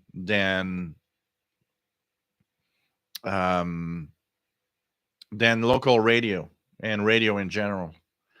Ricardo, nice to have you on board from Portugal. Nice to have you here. Are we losing shortwave voices faster than gaining them? It's fairly stable, honestly. The big part of stations shutting down seems to be more in the past. When we lost several each year. We're kind of in a stable time now, and I think everybody probably is evaluating what how important it is to still be here. What value does shortwave have? It depends what you want to give out. One of the things we talked a couple of shows ago, and one of the things that's important with shortwave. So the amount of shortwave radios out there is humongous. There are millions and millions of them, and there's a lot of countries that need to have shortwave voices. Remember that the other thing about shortwave is it's there for a reason. Why was it there back in the 70s or 80s? It was there because it focused on sending us the pulse of whatever country was in its own state of at the time. So Cold War, you had the Eastern blocks, you had the Western bloc, you had the not so sure where you are bloc, you had the neutral bloc. Every country had a position and wanted to have their voice on that position of theirs, of world events. And they needed to be online because, imagine if the Cold War was still going on today. You want to bet shortwave would be full of signals, much more than now. Maybe not as much in 1980s, but much more than we have now.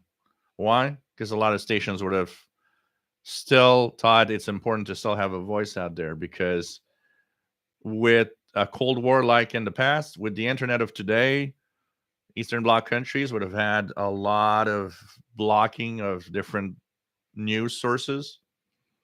There were that need of what shortwave is capable of doing would be there, and we would have tons of stations.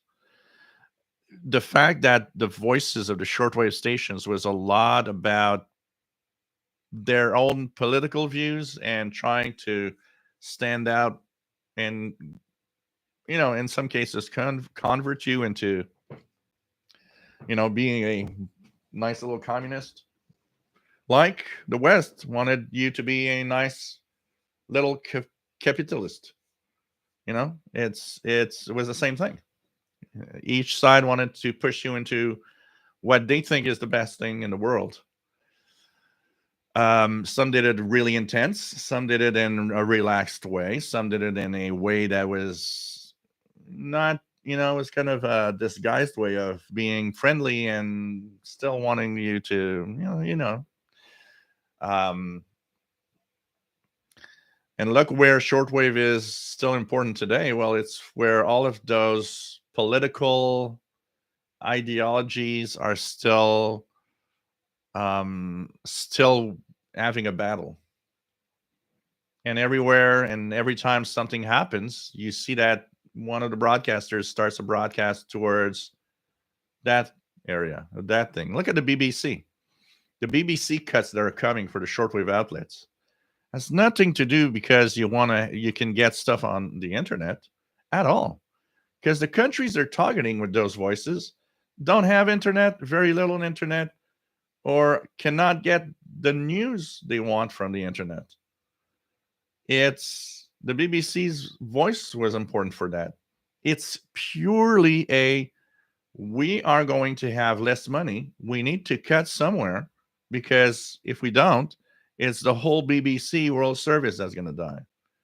And we have no choice. When there was that interview with the head of the BBC on the BBC NewsHour, it was really good. The interviewer was like, so it's a money thing.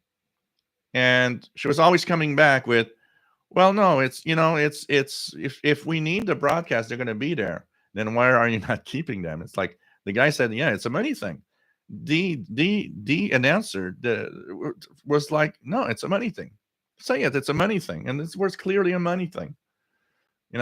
It's crazy. Ricky, I suppose part of the reason I became curious about shortwave is because my dad had two capable radios from the 60s, 70s and started playing around. Oh, that's for sure. That's for sure. I mean, I came to shortwave through my dad purchasing a multi-band radio. And my dad always did the same thing with multi-band radios, and anything that he would purchase, he'd play with it for a couple of days, and then he would just lie there on the shelf doing nothing. And who was the happy camper that got that and was like, oh, looks like he's tired of that thing. Let's see what we can do with it. Same with the computers. I got my first computer, a Commodore VIC 20, because he purchased it, turned it on, I had no clue what to do, and it ended up being there doing nothing. And I was like, okay, let's turn that thing on and see what it can do. And in my first evening, I remember punching in the code of one little book and having a game on the screen, you know? Yeah, exactly, Carol. That's why the BBC restarted broadcast to Russia and Ukraine. Absolutely. Mike WX50 had a similar experience while giving a speech on shortwave in my college speech class and focused on using shortwave to learn about the world. I don't think any of those students knew what it was. John Beckham, it's rather interesting how you can lower your shortwave radio's telescoping antenna and the station comes in much clearer and louder. I assume this is like adjusting wavelength. Um, on the level of a telescopic for shortwave, not necessarily, because it plays very little on reception, on receive, it plays very little role of the wavelength. But it could have to do with the fact that maybe you're mostly lowering the noise around you or things like that. Because some stations that are loud enough, you sometimes hear them without even extending the telescopic. But extending the telescopic might bring noise. It all depends on the environment around you, pretty much more, I would guess.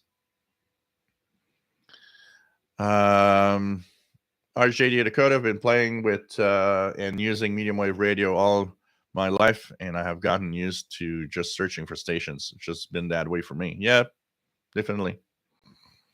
David C. Stearns, U.S. military always use HF, so will amateur radio. Oh, absolutely. Tony, nice to have you here from Ireland. Will you be checking out the new Texan PL 330? 320, from what I see it so far, it's like a 330 without SSB. Yeah, maybe when you're when it comes to an onco, we'll see. Because right now it's not an onco, which means it's not an official radio to be sold at the international market. Bruce Corbett, N9BH, nice to have you here. Yeah, that's also what I was thinking. Reducing local noise more than anything else. RJ Dakota, actually enjoy listening to Radio Romania. One of my favorites is Radio New Zealand. The other one is Amazonia. VT Radio, AM 1390, WCAT turned in their license to the FCC. They're on the Colchester Burlington line. They used to be a powerhouse around here. They were probably too close for you to hear them. Yeah, 1390. I don't think I've ever heard them.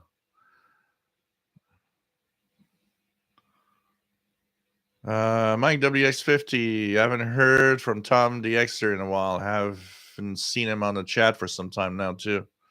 Huh? Yeah. Wonder. RJ Dakota says, when the station started going down, my hobby shifted to pirates and hams. Ricardo, several infrastructure and comms are being shut down all over Europe. State-owned services disappearing just goes hand in hand with the deep economic trouble going on for years. Money is the number one reason for a lot of, for a lot of the stations. But there will always be something on shortwave, even 100 years from now.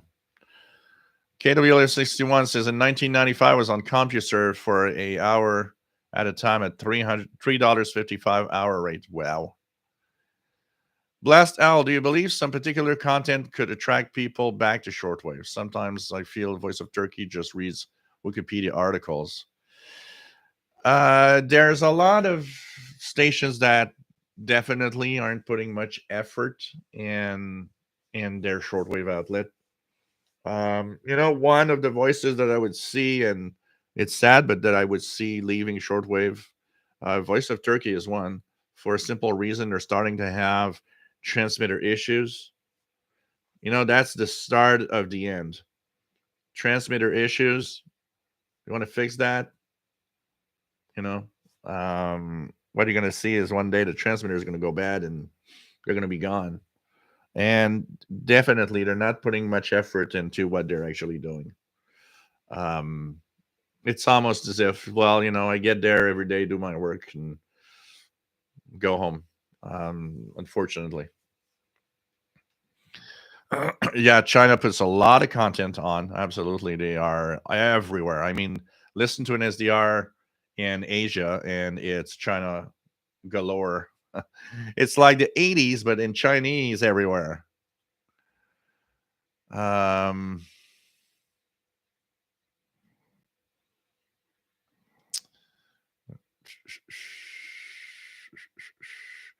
RJ Dakota, one of my early favorite broadcast stations was Springbok Radio 4810. Danny Shortwave, Radio DX. In 1995, I was on the internet using Prodigy with my 28.8 kilobyte modem.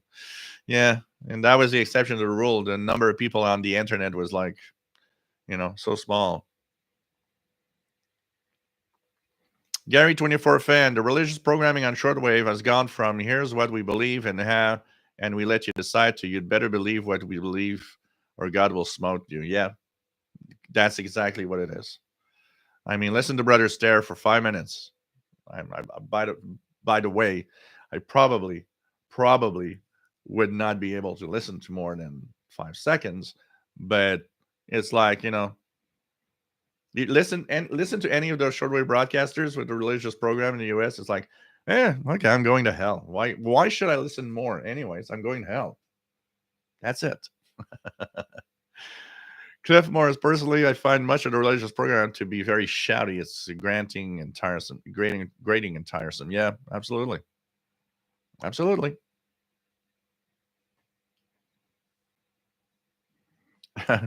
Programs are moaning in the background.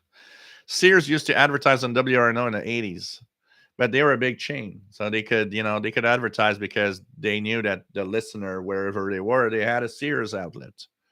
Sears was very popular back then. My mom would order by catalog from Sears. It was crazy.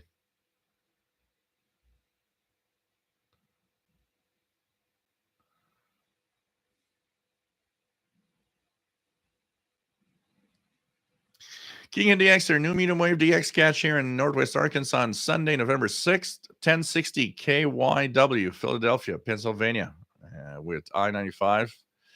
KYW mentions. Pretty cool. Pretty cool.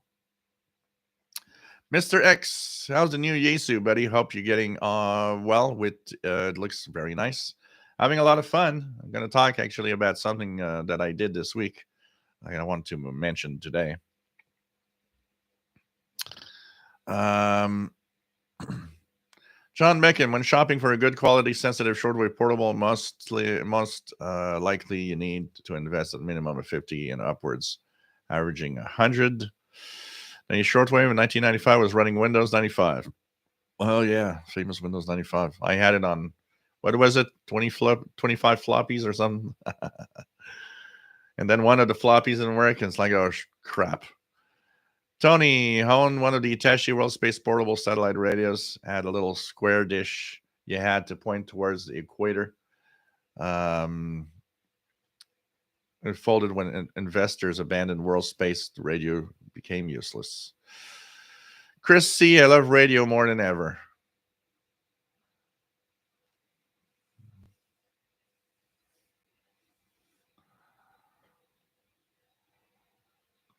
Ricky says, question for chat members. Would it be legal, feasible for one of the larger public radio stations to operate in shortwave or to put their programs on a relay station? I'm sure they could technically get on shortwave. The problem is the licensing is so difficult and expensive. It's crazy. Chris, do you feel there is more truth spoken on radio than TV? I don't think it has to do a radio versus TV thing. I think it has more to do with what outlet you're listening to and if we look at standard outlets, AM, FM radio that everybody listens to and TV, everything's owned by the same people everywhere. So it's kind of a tough one. And so it has to do a lot with what you're listening to and you know, who you will give your trust to and believing what they say. Where shortwave is interesting is it has a new dimension of that news is also coming from outlets you don't have that have their own point of view and their own thing. I say it often. I think any program listener, anyone that listened to shortwave and listened to a lot of the programs, especially in the Cold War, I think we have a different opinion of world events and local events than somebody that always sticks with their local media, because we've been bombarded with the viewpoints of a lot more people and a lot more different news outlets that wanted to tell us their take on what's happening. And that is something that I found cool, and especially in the Cold War times, listening to everybody's opinion on what happens. And then if I see my local news here, making myself my own idea of where does the truth lie in there. The less we have choice in outlets, the more it's difficult to have an idea of where's the truth exactly. Chuck, nice to have you on board.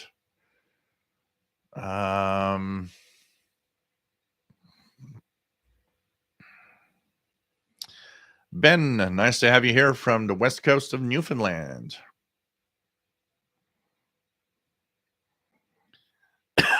John Beckham, no matter how many shortwave stations might be on the shortwave bands, medium wave AM will always be a great DXing band indeed. Keegan DXer says, I learned about shortwave from my dad, W9JEF's Ali Crafter's SX62 and an ICOM IC706.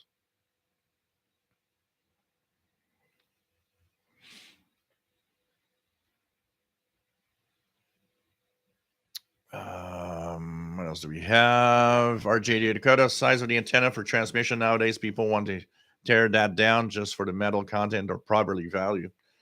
These fields are huge. I haven't heard any confirmation. Nobody has or seems to have any information about it. There was a rumor that the Austria transmitter site in Moosbrunn would be turned off by the end of the year, but I haven't heard any other news about that. So I don't know. It seems to be more the comment of somebody somewhere than an actual fact. Another thing also that I want to mention about the fact that people say, well, shortwave's on the way out. Well, if shortwave was that much on the way out, why are there so many countries that stopped transmitting but kept intact all of their shortwave transmitting capabilities? I'm sure there are people somewhere saying, okay, we'll stop for now, but we better keep our stuff up ready for activation just in case. Just in case. Yeah, Tahiti. Still remember that 15170. Oh man. Summertime. That was one of my summertime listening stations. John says we're all crazy in Tucson. God.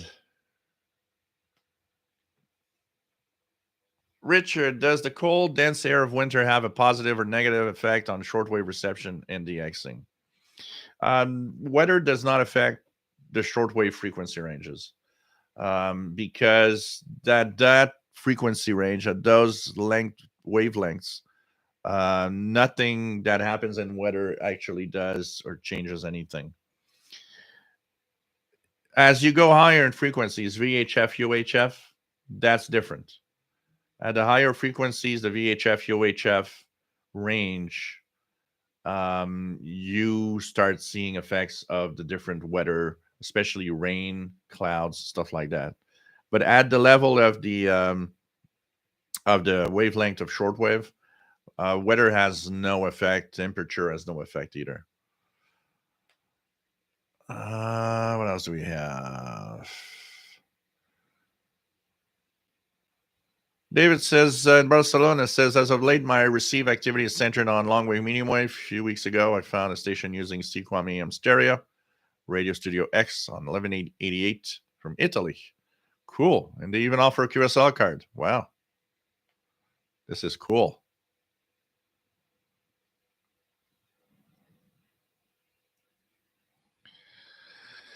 Uh, JP Paul, nice to have you here. Yeah, Turkey's not like a lot of countries, a lot of trouble too. Take care, Art. Always nice to have you here.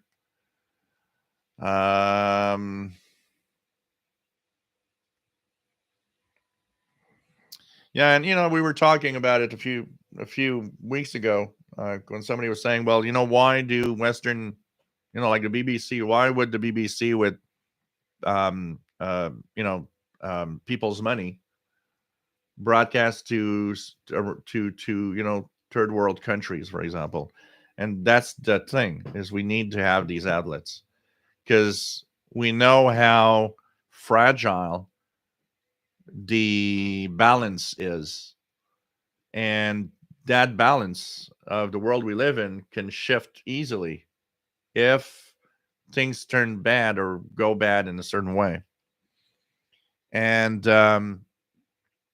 one of the things that helps keep some of that balance is having Western or other voices be able to push through with their news and their views to shape up the ideas of these people in a different way, and not just believe what their local governments are actually saying.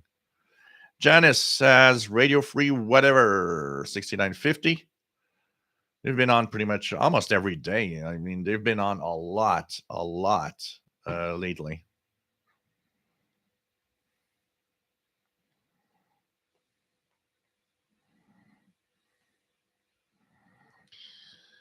Paul, are there many religious broadcasts in Canada? There's a little more than there used to be, but it's never really taken on for a simple reason. It was for a long time. It was a law that you cannot broadcast religion on radio. So any station that would want it to be 24 hours, you could have some parts religion in it. Like we had, I think, the Sunday morning prayers on one station and stuff like that. But your station could not be a 24-hour religious broadcaster.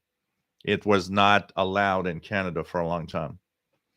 But now I think things have changed because here in Montreal, we got a few that are pretty much religion all day. That's why one of the stations was set up across the border, 760 kilohertz.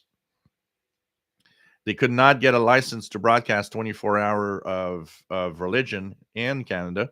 So they set up across the border in New York State to broadcast towards Montreal on 760 kilohertz. And they do have a good signal. And that was a way to bypass the local rules of no religion 24 hours a day.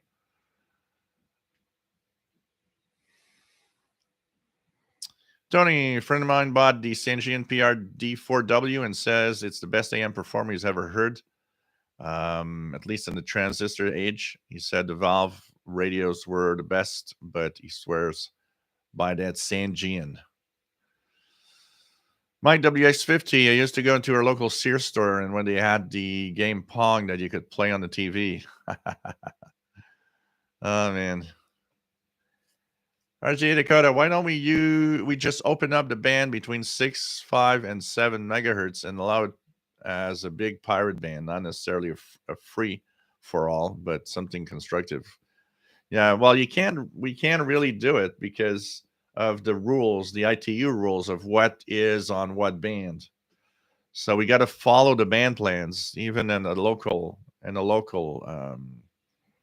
um, broadcasting. So there would meet, that would need to have major international changes in the rules for that to happen.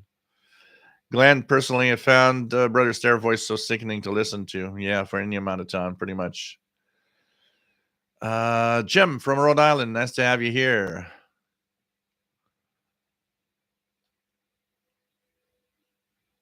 What else?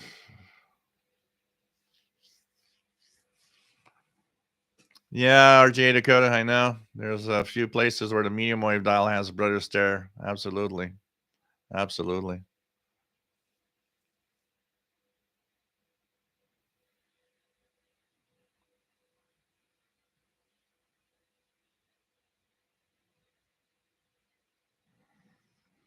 RGA Dakota, that's how I always formulated my opinions, was my listening to as many different sources across the bands. Yep. I think it gave us a different view on the Cold War. And up to a certain point, I think that Radio Moscow and all of that, plus our own outlets, made us.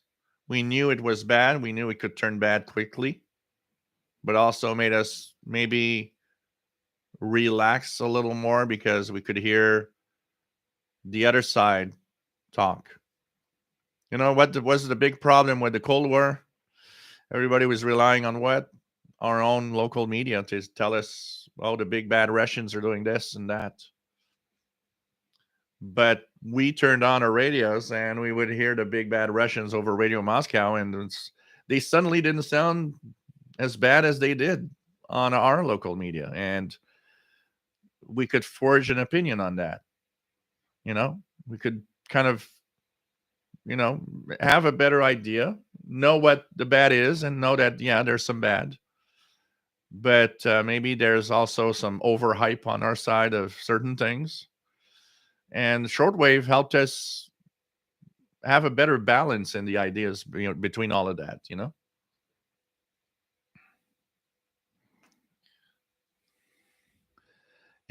Glenn, the morning sessions, they're really, really good soundtracks for Halloween night, though. Ricky asked China on shortwave from the Mali transmitter site on 11975. Richard Califano, nice to have you here in Albany, New York. What is a good app for looking at the stars? Stellarium. Download Stellarium. It's on every platform. Stellarium. It's really, really good. It's the best app for that.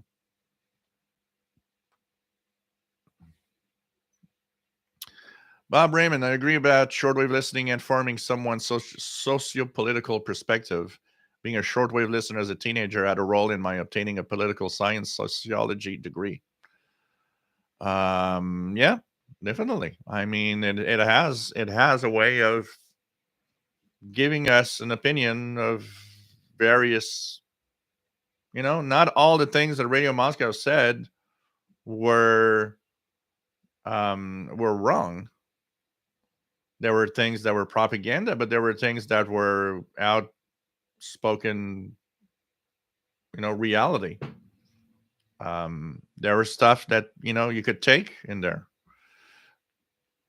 And it's like every media outlet, even our local media outlet, we got to be careful which one we choose and what not listening to enough different media outlets is a problem.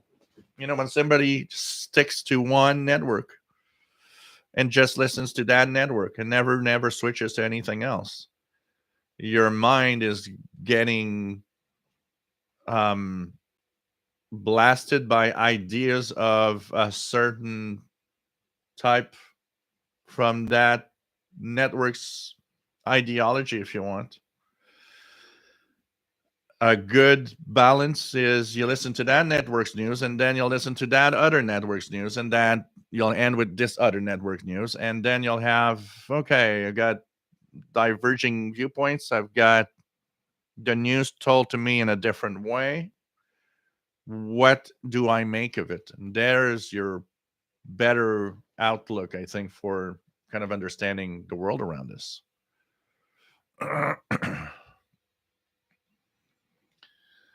Hook 911 WBCQ about the last decent North American shortwave station. Yeah, it depends on the times. There are some interesting stuff, but it depends on the times of day, for sure. RJ Dakota used to get to AT almost all year round. No problem, Richard. We're here for that. Yeah, the only thing that the weather does for shortwave is the lightning crashes from thunderstorms, like in the summertime, for example.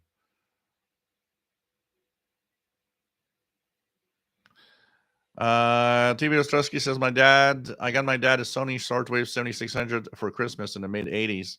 He used it once or twice, then it was mine. I was obsessed with international broadcast and their point views.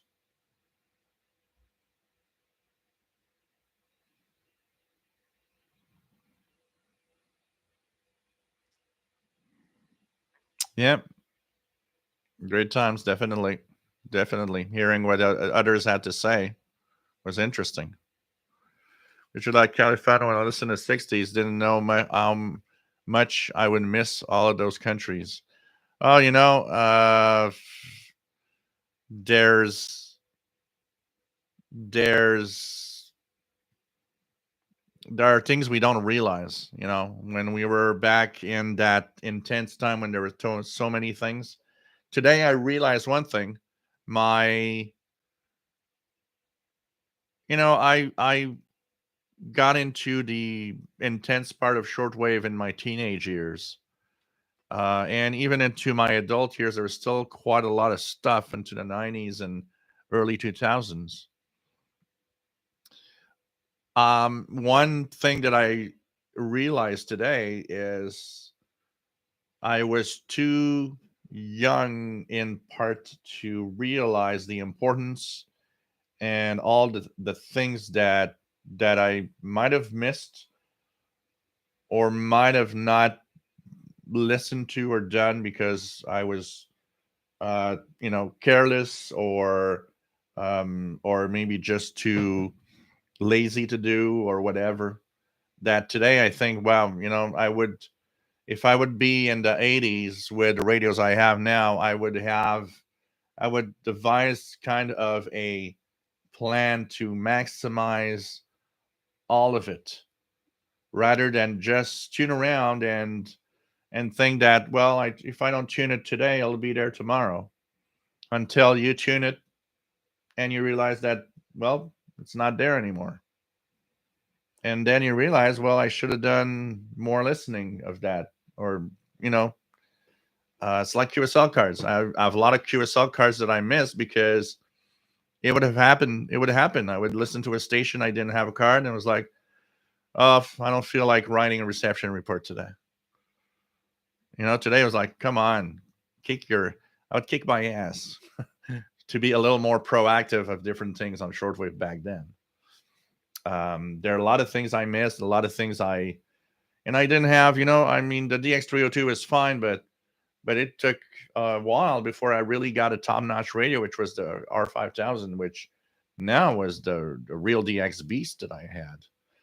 And the DX100 was not very good, so there was a lot of stuff I missed that I could have heard. Another thing that I did not do much, that I wish I did a lot more of in the 80s, is utility listening. I missed out on so much.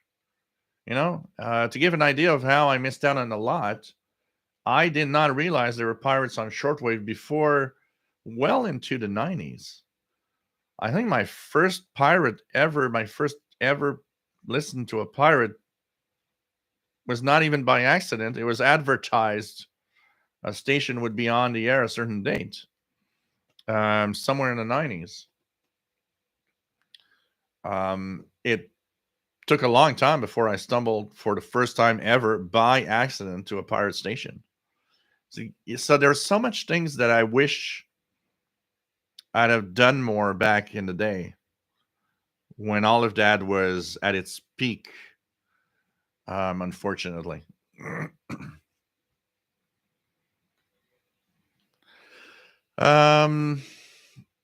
Like David said, weather only starts affecting signals when the wavelength gets close to the size of the water droplets and the moisture. Yep, that's why it's really in the high frequencies that we start seeing differences.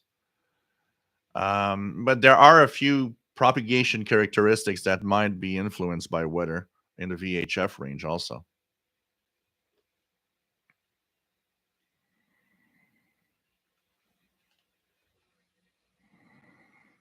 Creepy. While rain fades, so not affect VHF, UHF, I have experienced RF ducting with temperatures inversions. Yeah, on the VHF, UHF range, definitely. Definitely. Yeah, exactly. RGA Dakota. Radio Moscow was actually light. It was, it was enjoyable listening. It's not like Radio Tirana, where it's like Radio Tirana was the equivalent of today's religious station. Communism shoved in your face, and you better be the nice little communist. That was an example. Tony, after dark on low frequencies and more atmospheric hiss declines substantially as the ionosphere reflects noise back out to space, similar to the way it reflects Earth-based radio signals from the sun-facing side. There's a lot of things also back in the 60s, like Richard Califano says, in the 60s there were so many countries on at the same time. Yeah, sometimes you had to make a choice. You had to choose which one I'm going to listen to at 0 UTC. There's so much to choose from. Dan Campos says, enjoy your channel, all the best from California. Thank you very much.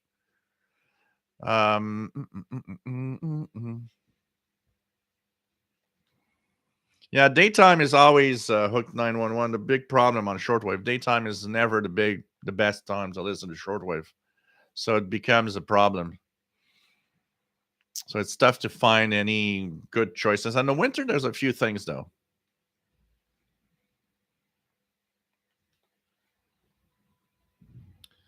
Tobruk Tim, Radio Moscow was rather dull. Actually, Radio Moscow was very entertaining. You had to choose what type of program you would listen to. They had some really interesting stuff. It depends what times you'd listen to, but they did have some interesting stuff. I enjoyed listening to Radio Moscow a lot back in the day. Depends what you're looking for, maybe also. Mickey Downage, Joe Adamov, Radio Moscow, great guy. Yep. Ricky says, to kind of contradict what I said earlier, Brazil is doing better now. Yeah, old Radio Albania made North Korea look tame. Yeah. Manuel DXer, I found the voice of the woman presenter on Radio Toronto very scary. I was surprised to learn later she was from New Zealand. The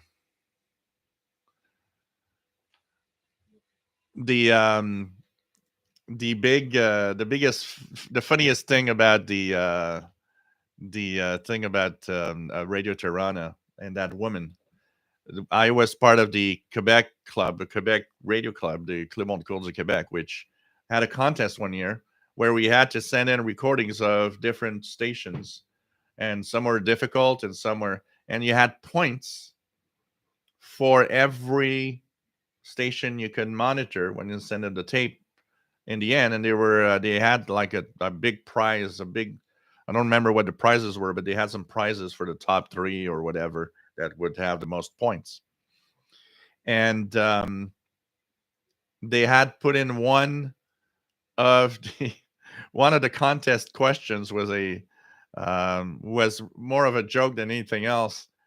So everything was like 10 points if you have a recording of Radio Moscow in French, 10 points if you got a recording of Radio France, 10 points if you got news bulletin from this station. The last question, the last thing that he asked on the form for the contest was 100 points, and I was like, wow, they're giving 100 points for the last one. And it was 100 points if you hear Radio Tirana lady laugh on the air. I was like, okay, I think we all forget the 100 points here.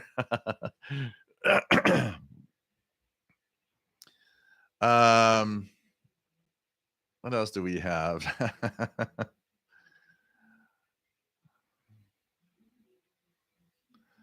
So Jake Kernser. Shell still enjoying my Texan 990X for your suggestion. Appreciate your program. Learned so much. Thank you so much.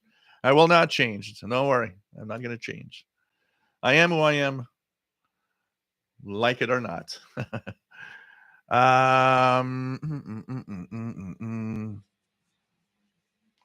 What else do we have? Oh, yeah, that definitely, Bob. I remember in geography, I was really good. All of us, the young shortwave listeners, probably excelled in geography class, especially when it came to naming the capitals of countries around the world. Definitely. Definitely.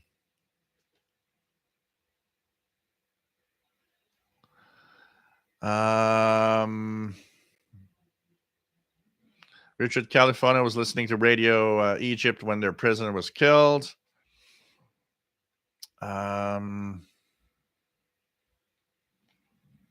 Yeah, exactly, Glenn. If you listen to only one side of the story, definitely you will get brainwashed.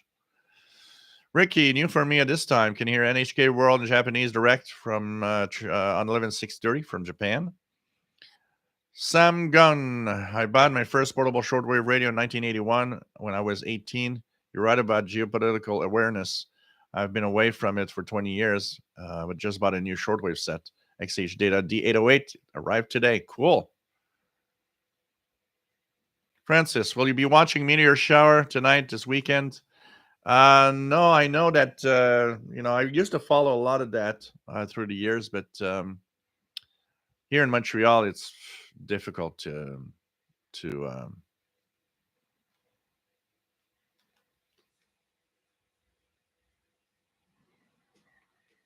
Andrea, what is the point of looking for information on shortwave when we have the web? The thing is, nice to have you here from Italy. The thing is that you're not going to get that information on the web because you're not going to search for it. First of all, people don't do that. Oh, what's happening in Romania today? Anybody does that? Maybe a Romanian people. Apart from that, nope. So the first thing is you have to understand that you don't need to search it. It's there for you. So when you tune Radio Romania, you hear what's happening in Romania and things that we don't hear in local media, first of all. The other thing is on shortwave, the programs are meant for, and they are formatted for the target audience that it's meant to. So you'll hear a lot of stuff that you're not searching for on the internet at all. It's a different media. That question shows me you don't understand exactly what shortwave is all about. Because when you go on the internet, you find information about all sorts of stuff, but you're not looking at anything from other countries much, except maybe if you want to travel, you don't do much of that in general. The shortwave outlets are there to give you news, give you information formatted for, and it to interest you not only in their country, but also in world news, all sorts of events. And like I said, you go on the internet, what is the source of whatever you're going to read? Well, you'll have that viewpoint from the shortwave outlets also at the same time.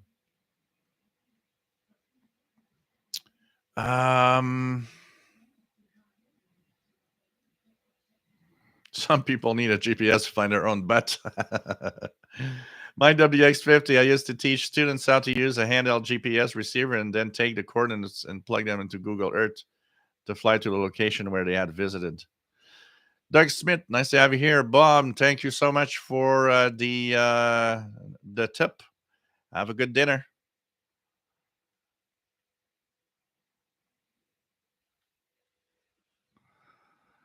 Kamikaze 76, nice to have you on board. Richard Califano used to take scanners at the airport and was so excited to see an airliner take off and be able to hear the pilot. Definitely. It's a lot of fun. A lot of fun. Chris 66, nice to have you here from Kentucky. What else do we have? As Greg says, you can learn a lot on shortwave, definitely.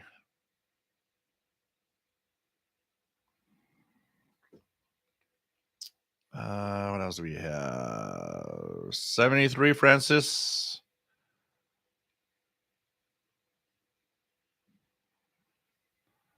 WFG 59, listening to Jill makes mowing and raking leaves a lot more bearable. Cool. Mario the Extra Jill, they could also have put a question like 100 points if you record the voice of Korea presenter, say, the leader is an idiot. Yeah, that would have been a good one too. But I remember when I saw the question, it was like, yeah, that's 100 points no one will have. You know what I had thought at first? I thought, how about if they wrote to Radio Tirana and asked for her to laugh on the air, which probably she was not allowed to, anyways. Jeff King used to listen to Radio Moscow and tune Voice of America in the daytime. Radio Tirana makes Radio Cuba seem tame and weak. Oh, Radio Cuba is nothing compared to all of those things from the past.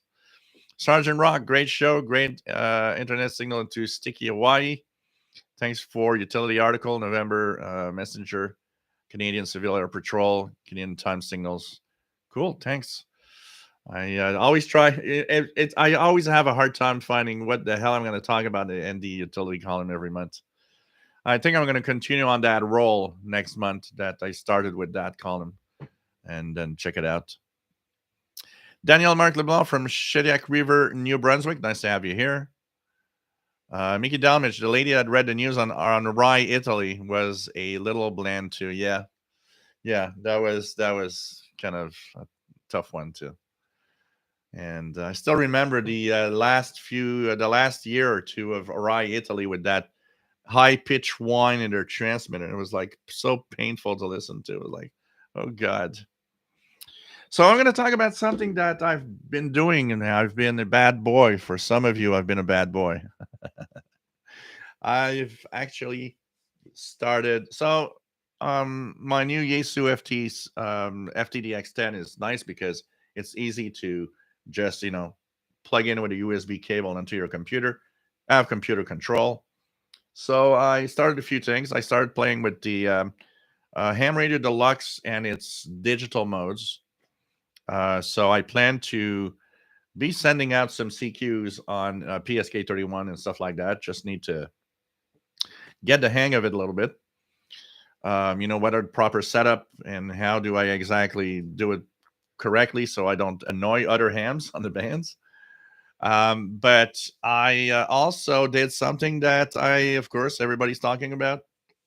When I got my ham license and before my ham license, a lot of people, we talked about FT8. I told everybody how I found that it was kind of a cold mode. It's not like a contact when you talk in SSB voice and stuff. And of course, I know a lot of people love FT8. And so, of course, the best way to experience it and see why people might love it or not love it or whatever is to do it. So I actually did FT8. I installed WSJTX software and started looking at how it works. And behold, I probably made something like 250 contacts in this week in FT8. An incredible amount of contacts. And of course, I bumped up my number of countries from something like 35 to 58 or something in just 3 or 4 days. So here's the thing about FT8 and what I like and what I don't like and what I plan and how I plan to have the future of my ham radio with the different modes and including FT8. So first of all, FT8, I totally understand why people like it. If you're microphone shy, first of all, a lot of people don't like to talk. I get it. A lot of people in the first time and I had the same little thing. My first contact voice on ham is kind of a little, it's you're a little shy. You're kind of inexperienced. You're hoping that the contact is gonna be okay and that you'll be all right in making it. And of course, the way to get the hang of it and be not be microphone shy is to make contacts. You have to. That's the way you do it. The same way that I do this live show. You want to be doing it without worrying about it. Do it all the time, and it becomes like talking to your neighbors, your friends, your family. Um, so of course I did a lot of SSB contacts before the FT8. I was only voice, a single sideband voice, which I loved, and it's a human has a human side to it because you talk to someone. A lot of people like, well, a lot of the contacts are like just 5959, so it's FT8. It's different. You'd make it by voice first of all, so there's a much more personal touch to it. It might be just a contact, but there's no personal touch in FT8. I don't find it. FT8, I'll be fair, I did it many days because I like the way to see how it all automates and works. It's kind of amazing. And I tried it a lot because I wanted to see up to where do I reach the world on FT8. And there's all sorts of things. You can go on PSK Reporter. You can see where around the world your signal is going. And it's amazing. It's you look at that and you're like, wow, And I had countries that I are much harder in SSB voice. I got Fiji, I got New Zealand. These are countries that I got 3 Japanese stations yesterday. That's a tough one in voice, and there's a tougher. It's a tougher DX to work these stations voice than it will be on FT8. FT8 does make DX a little more, much easier. So the problem I have still with it is, you just look at your screen and it's like, oh, cool, a station from Spain. Oh, look at that, a station from the Netherlands. And they just pop up. Your computer does all the exchange. The software does all of the exchange. You don't, apart from the fact that you click on your laptop or your computer just to start a CQ call, or maybe click on one of the calls that you want to try to contact. The rest, once the contact is initiated, is all automated. The computer will make the exchange of contact signals and 73, and there you're done. And in less than a minute, you made a contact with a station somewhere around the world. So it's tough to explain for some because I know that a lot of people are on FT8, love it, and just are having a lot of fun with that. So I find it, if you're microphone shy, and if you're not the type of guy that types very well on the keyboard, well, FT8 is definitely the mode for you because it definitely appeals to how, you don't have to talk to anybody and you don't have to type anything. So you're making contacts. Yes, you are contacting a station. You cannot take out that fact that 2 stations have contacted each other and all of it. But that said, for a guy like me, it gets boring quickly because it's like, exchanges of contacts. You're calling CQ. Tons of people are answering back. After a while, the fun goes away very quickly for a guy like me. So after like 3 or 4 days, and I might do a little bit more today and tomorrow just to see, but I am close to just, okay, we're going back to SSB voice now for contacts or other digital modes. But I see the appeal. I see how there's a coolness to the fact that it's like, wow, there's a automation going on that's kind of crazy, and add to the fact that definitely if you have a very modest station, not a lot of power, not that great of an antenna, a lot of noise, FT8 might actually give you the ability to DX countries and stations that in voice you might never be able to do so.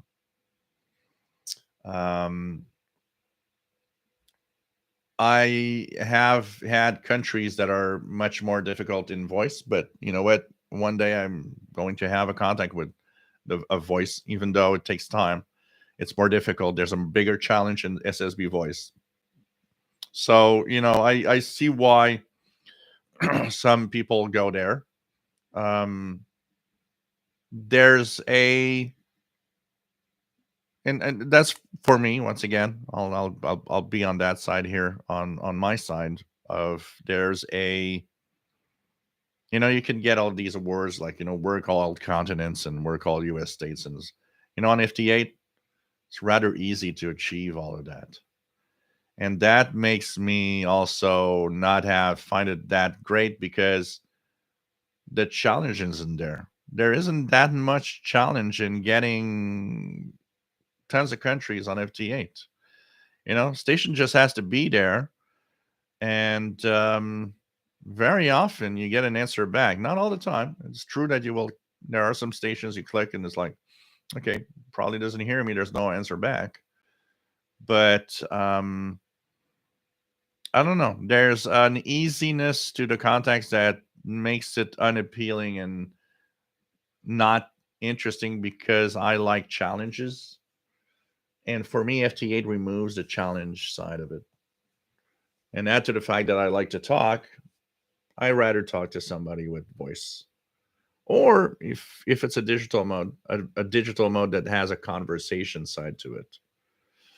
But I'm glad that I tried it, and I'm glad that I went through it, and I'm glad that I tried it on different bands and see all the coolness of, like I said, you go to PSQ Reporter and it's like, wow, look at that. My signal is audible everywhere. Yesterday afternoon, I was on 12 meters and even on 10 meters. And I sent some CQ out, and some stations were answering back. And on PSK Reporter, I could see that my CQ was received on some Kiwi SDRs in Australia and Japan, Hawaii. It's like, yeah, okay, the signal's going out. It's interesting to see how everywhere it's reported and all. But for a guy like me, it's missing out on some of the challenge and the fun of, voice communication and so on. But I totally understand why a lot of people like it. And I'm not one of those that say that FT8 is killing ham radio. It's a mode like any other mode. And if you find there's not a lot of people talking on SSB, well, first of all, get out there and talk. If you don't go out there and talk, because there's like that backwards spinning wheel. But I'm not going on SSB voice, because now there's nobody on SSB voice, and it's like, no, don't go like that. Don't think like that. Go out, send out a CQ, call CQ with SSB voice. Even if it takes a little while, they'll get some answer back at some point, and so on. Go to the pileups and do contact some DX stations. One thing for sure, it's not replacing SSB voice for me, but it was a very interesting thing to try and play with, for sure.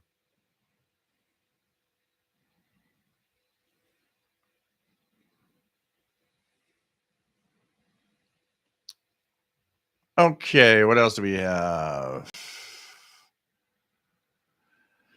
Denmark LeBlanc, shortwave sometimes forces us to leave the great American bubble. That's certainly not always a bad thing. Sometimes it can be a bit refreshing. Great show. Thank you very much. RGA Dakota, I've noticed Radio Havana Cuba is changing a great deal. 4765 playing some USA rock music. Yeah, like Radio Havana Cuba has a lot of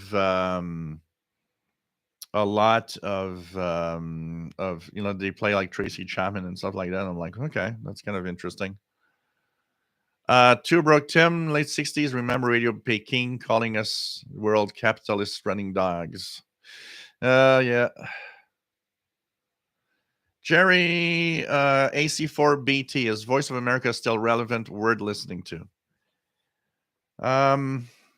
Voice of America's focus is, of course, to bring out the American viewpoint on world events. I think it's relevant not to us necessarily.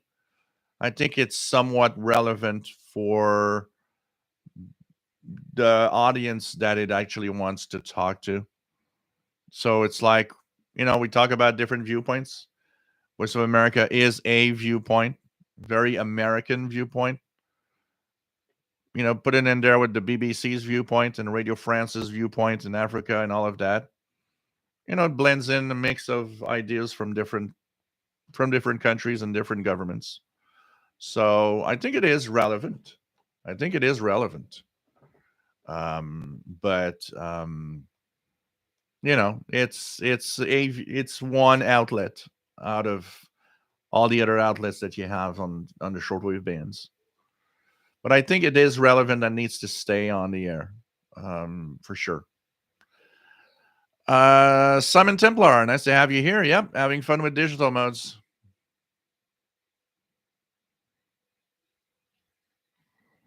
Hooked 911. I want the web-based server for my FTDX10. I think it is the SCH30. Control and transmit over the internet. Simon Templar, I'm waiting for my back-ordered Yaesu SCU LAN 10 box to arrive for my FTDX10 to run it over the internet. Cool.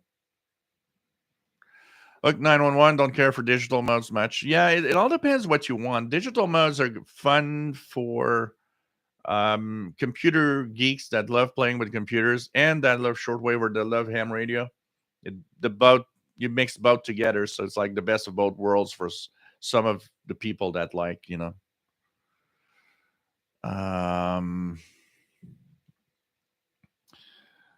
Ricky, WWV coming in strong, 10, 15 megahertz on my QTH, seeing a carry on 5.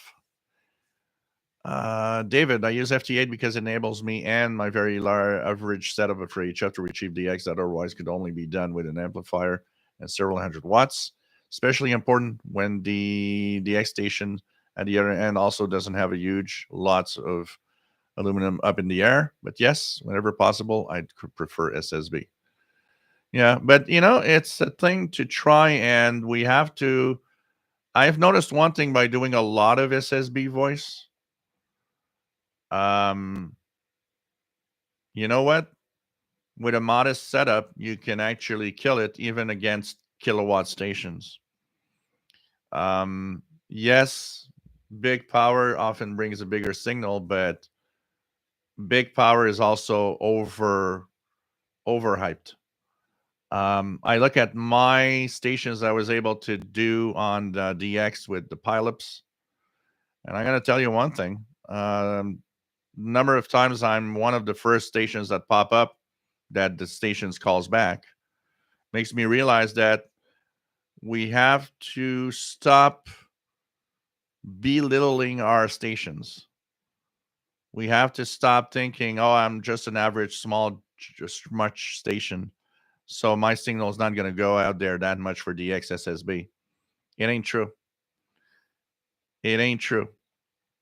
Do a lot of SSB and you'll be surprised that the very average stations can do much more than you think. It's something that we have to stop doing. I see too many guys that are in the, well, I just got 100 watts, so I can't really do much DX. No, not true. Not true. And I've actually looked at everywhere that I've been heard and that I put out a signal that I've got some decent reports. It's a question of the right place, the right time, and good propagation, and you do it. So that's what I would say. Be more positive about SSB voice. Too many people are not positive enough and think that it's not worth it even to try. I've done enough SSB contacts to say, no, try it. Try it. You're going to be surprised. It's mostly a question of conditions.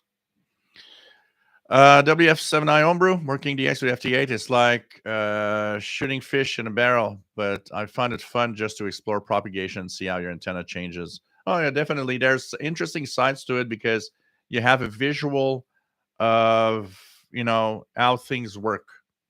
That is mostly what I like. I would probably use FT8 more in the, let's do a couple of FT8 contacts, and at the same time, I'll see on PSK Reporter where my signal goes, where it's received, see the patterns, see how propagation is today for whatever part of the world I'd like to contact, and then move on to SSB, for example. Man Reader DXer, before I hated FT8, now I find FT8 transmissions very useful to check propagation. Well, exactly what I was just saying. It's good. It's very good for that, definitely. Ricky, yes, CHU coming in week fair on 14,670. Week on 7850 and nothing on 3330. And Matt says FT8 is challenging, or perhaps it's just making contacts from where I am. But I have had a heck of a time working some stations. Oh yeah, definitely there are some stations that are more difficult to contact, like every mode, like every mode. But it's definitely a ton easier to make the same contacts on FT8, for sure. Harold, nice to have you here from Oslo, Norway. LB1NH. Greg, what is FT8? So FT8 is a digital mode. It's actually a mode that is meant for very weak signal. It is, I don't remember the ratio, but if Morse code is, for the human here, probably D mode, that is the easiest in a weak signal, noisy environment. Well, FT8 is like 100 times better than that. It is a digital mode that is made for short messages. So you don't have a conversation on FT8. It's really mostly short messages, in general, just exchanges of contacts. So I hear you with this signal level, you hear me with this signal level, thank you 73, and you move on to the next. It's a very quick contact, takes less than a minute in general. And you decode it with a software on your PC. You can decode it with WSJTX on the PC. An example of what it sounds like, I'm just going to tune the Kenwood R5000 to 20 meters. 20 meters FT8, and you guys are going to, for those that, you might have heard actually FT8 not even knowing it's that. So here's FT8. I'm just going to put it upper sideband. So if you want to hear what FT8 sounds like, this is, and you probably, some of you might not have known what that is. This is what FT8 sounds like. And sometimes even in AM mode, you actually hear the different tones together. So if I put myself in AM mode, it sounds like this.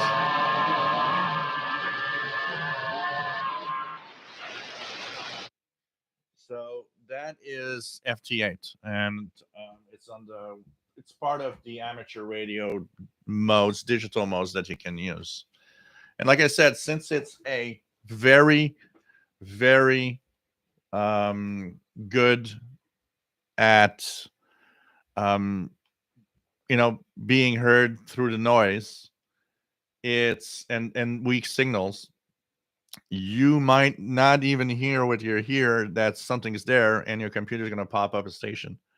It's extremely good for the weak signal and noisy environments. So that's also an advantage for stations that are modest, that are in a very high noise level, like I am. Definitely that FT8 goes through that noise, and your computer can actually hear stuff that you won't even hear. So Brian Penny, nice to have you on board. Yeah, 9330 sometimes comes in really, really well. It's one of the it's wonder if the one of the stations that actually creates a lot of overloads here. When 9330 is like really top notch signal, oh boy, I have a hard time with some of the portables. Master Players, Radio and Television Plus Gaming. I wonder if we are going to lose the KBC if they don't get enough money to keep on going. It's something you got to think, because the mighty KBC relies a lot on what people are donating. So you never know.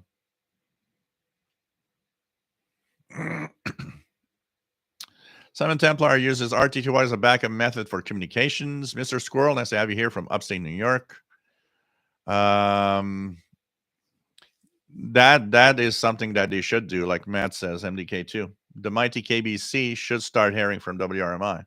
It would cost them a lot less, for sure.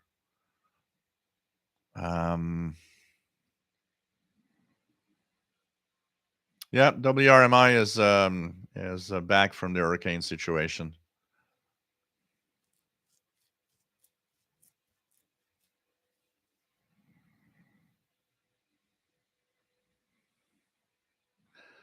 Mr. Squirrel says WRMI charges according to the wavelength, which makes sense. So if you are broadcasting during daylight hours, you pay more only, right? Actually, their fee depends on two things: the transmitter power used on a specific frequency, and also the amount of audience you get on that same frequency. WRMI's frequencies are not all equal. Some have more audience than others. It depends on the frequency. So the ones that are a little more difficult across North America, for example, they'll probably pay less for those. But those that are top notch, like 15770, probably is the one that is more expensive. That one gives a signal for North America that's really, really good.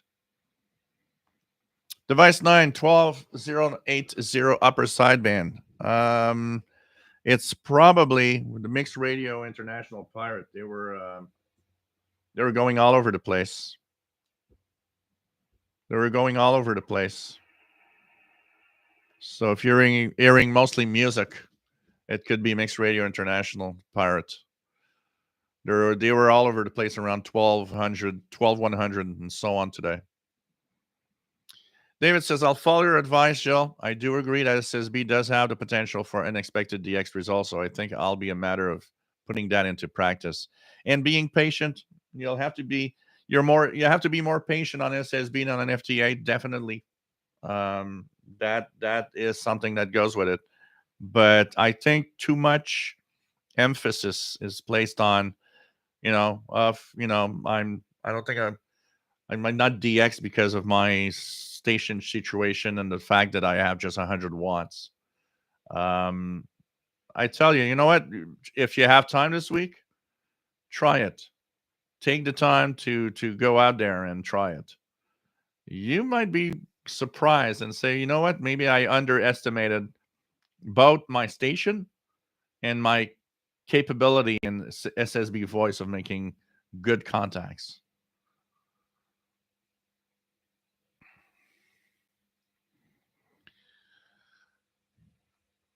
What else do we have?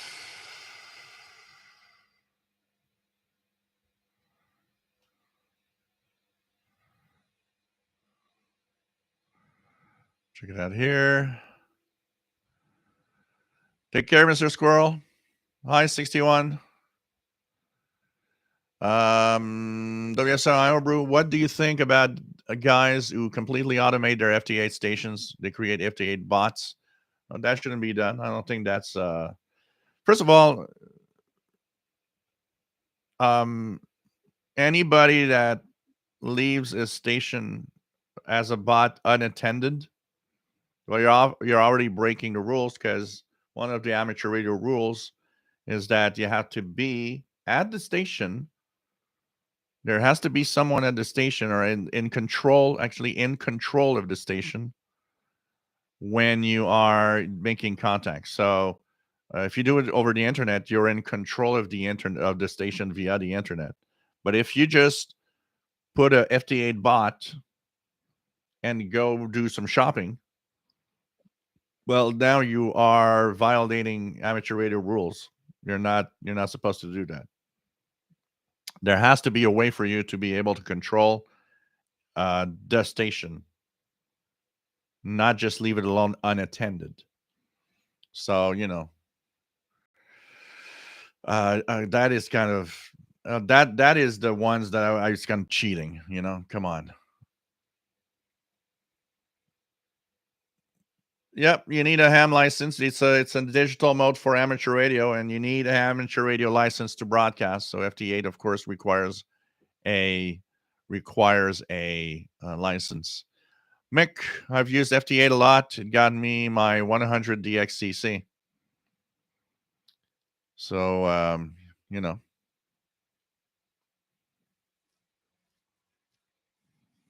that's probably the Mixed Radio International still there on 12080.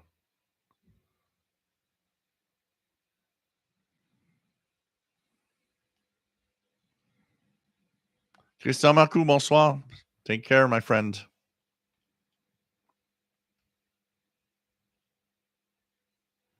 Take care, Jay Kerms. Levy Nathan, nice to have you on board from Israel. I recommend that you try DMR. It's fun to make voice contacts and chats. Also, you learn a lot.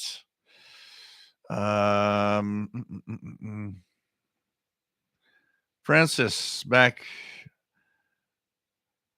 How many watts are your transmissions? On FT8, I set my FTDX10 to about 40 watts.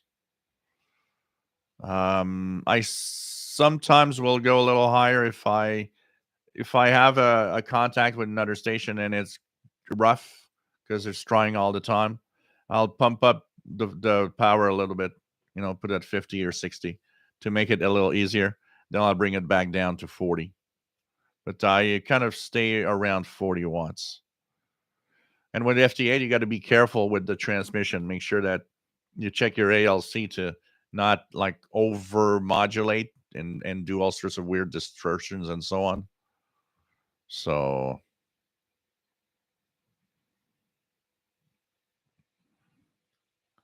Anthony France 12080 USB loud in Florida. MJ, why is there more noise now? Cell phones? No, mostly the electronics themselves. A lot of our electronics now have switching power supplies. Those are dreadful for noise. Switching power supplies are very noisy. So a lot of the noise comes from that. And also everything around us is noisier and noisier all the time. And there's the local noise that's in your home, your devices. There's the neighbor's noise with their devices that you don't have, that there's nothing much you can do about it. And then there's the noise generated by all sorts of other external factors. It could be your power lines. It could be different equipment used, businesses using neon signs and all sorts of things that propagate noise everywhere. So yeah, there's that's mostly the case of the higher noise today. And the electronics we have today isn't as well built in regards to the radiation of RF interference as it was in the past.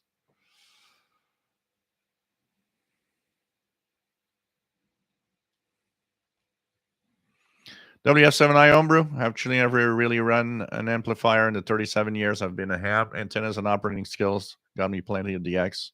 Yep.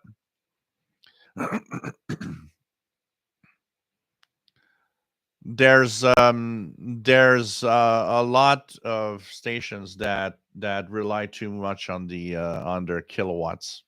Also, when I hear, if you want me to not be impressed of a ham radio operator, if you come to me and say, oh, well, I'm DXing today running with my 1.5 kilowatt amplifier, you're not impressing me. And I've ran across pileups that have hams saying, oh, well, I got 1.5 kilowatts. Now that's why we got a contact, or I got a kilowatt or whatever, 800 watts. And I get in their pileup and I'm 100 watts. And it's like the station at the other end is like, Victor Echo station? Yep. And I didn't run that kilowatt. I'm at the barefoot 100 watts. And I did the contact.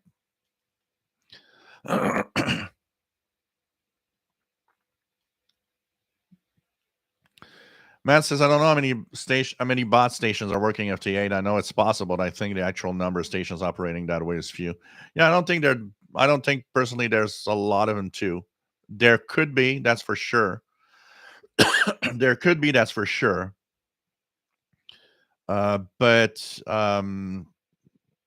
there's no, I like you said, I don't think it's that much of a problem.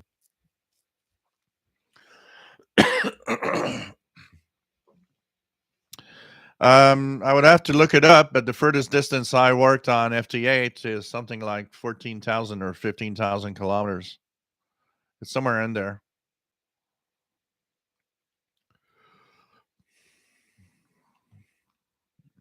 I mean, I did go halfway around the world. I was spotted in Australia. The 3 Japanese stations I did yesterday were close to 10,000 kilometers in distance. So it's pretty cool.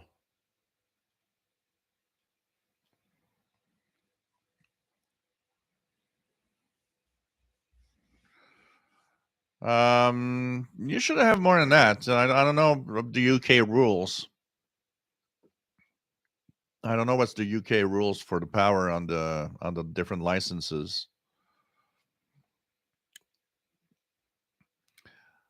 Daniel Mark LeBlanc, I think I was listening to a channel last night called Channel 292. Is that a pirate?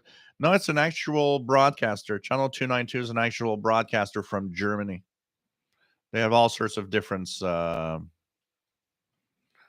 10 watts UK for foundation license. Wow. Okay.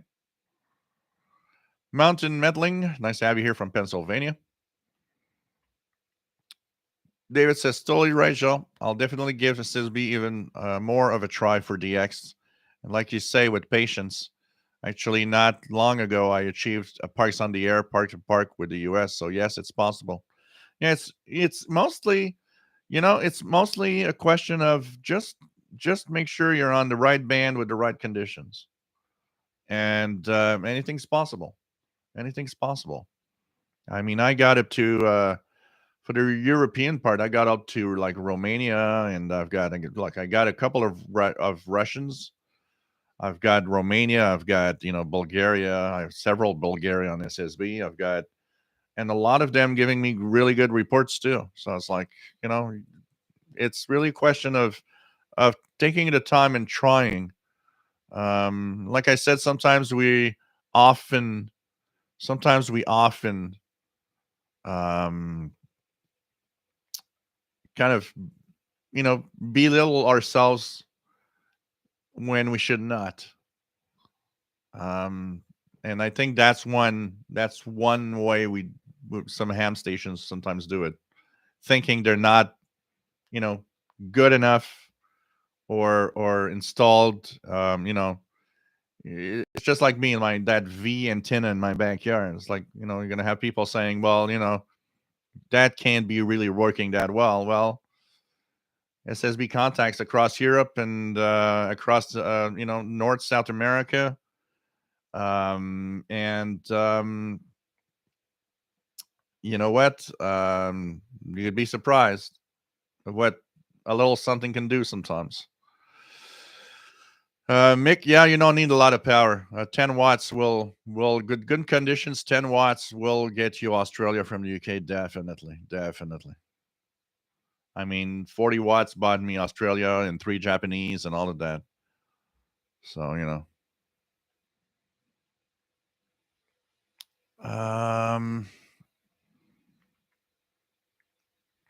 Richard, the VE6 PCO, greetings. Nice to have you here.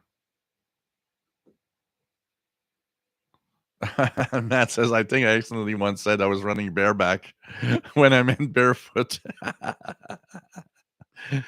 Yeah, I'm running my station bareback. Oh, man. Levy Nathan, you can decode FT8 like shortwave as well as software with a shortwave. Yeah, you can. Anybody can decode FT8 with WSJTX and a receiver in upper sideband. The thing you need to know though is that the clock of your PC needs to be very precise. because it's part of the algorithm that um, FT8 uses. So your clock needs to be precise.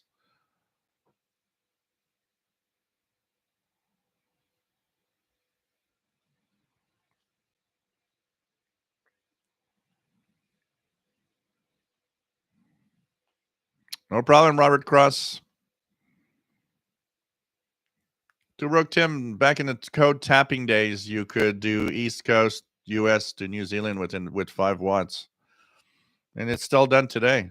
A lot of QRP stations actually, which are low power. I can tell you that. Matt says, right before I transmit, I say I'm good enough, I'm smart enough, and doggone it, people like me. That's the way, that's the spirit of radio. I'm going to do it today.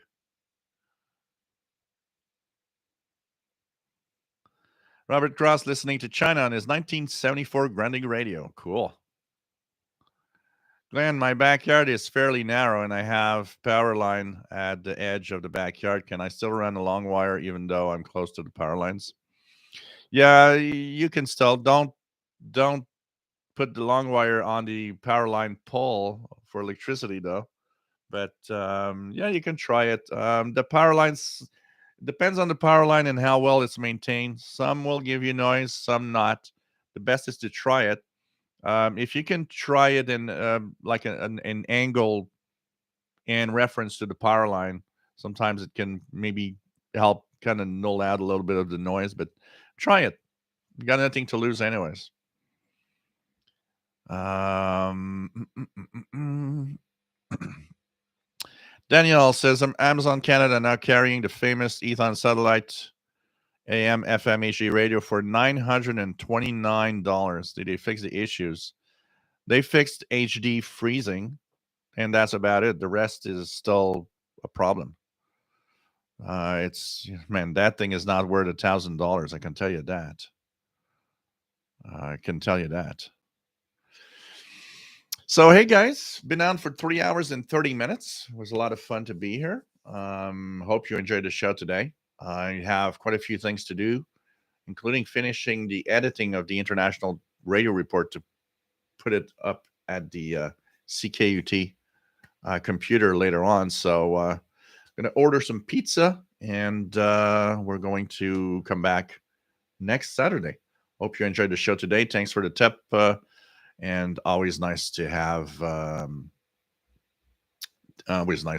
of you here. CQ, David Marushkin. So lots of fun, lots of discussion, lots of talk. Have a great time, everybody. Hope all of you are going to stay safe, and see you on Saturday, next Saturday at 20 hours Universal Time for another Shortwave radio show. Bye-bye, everybody.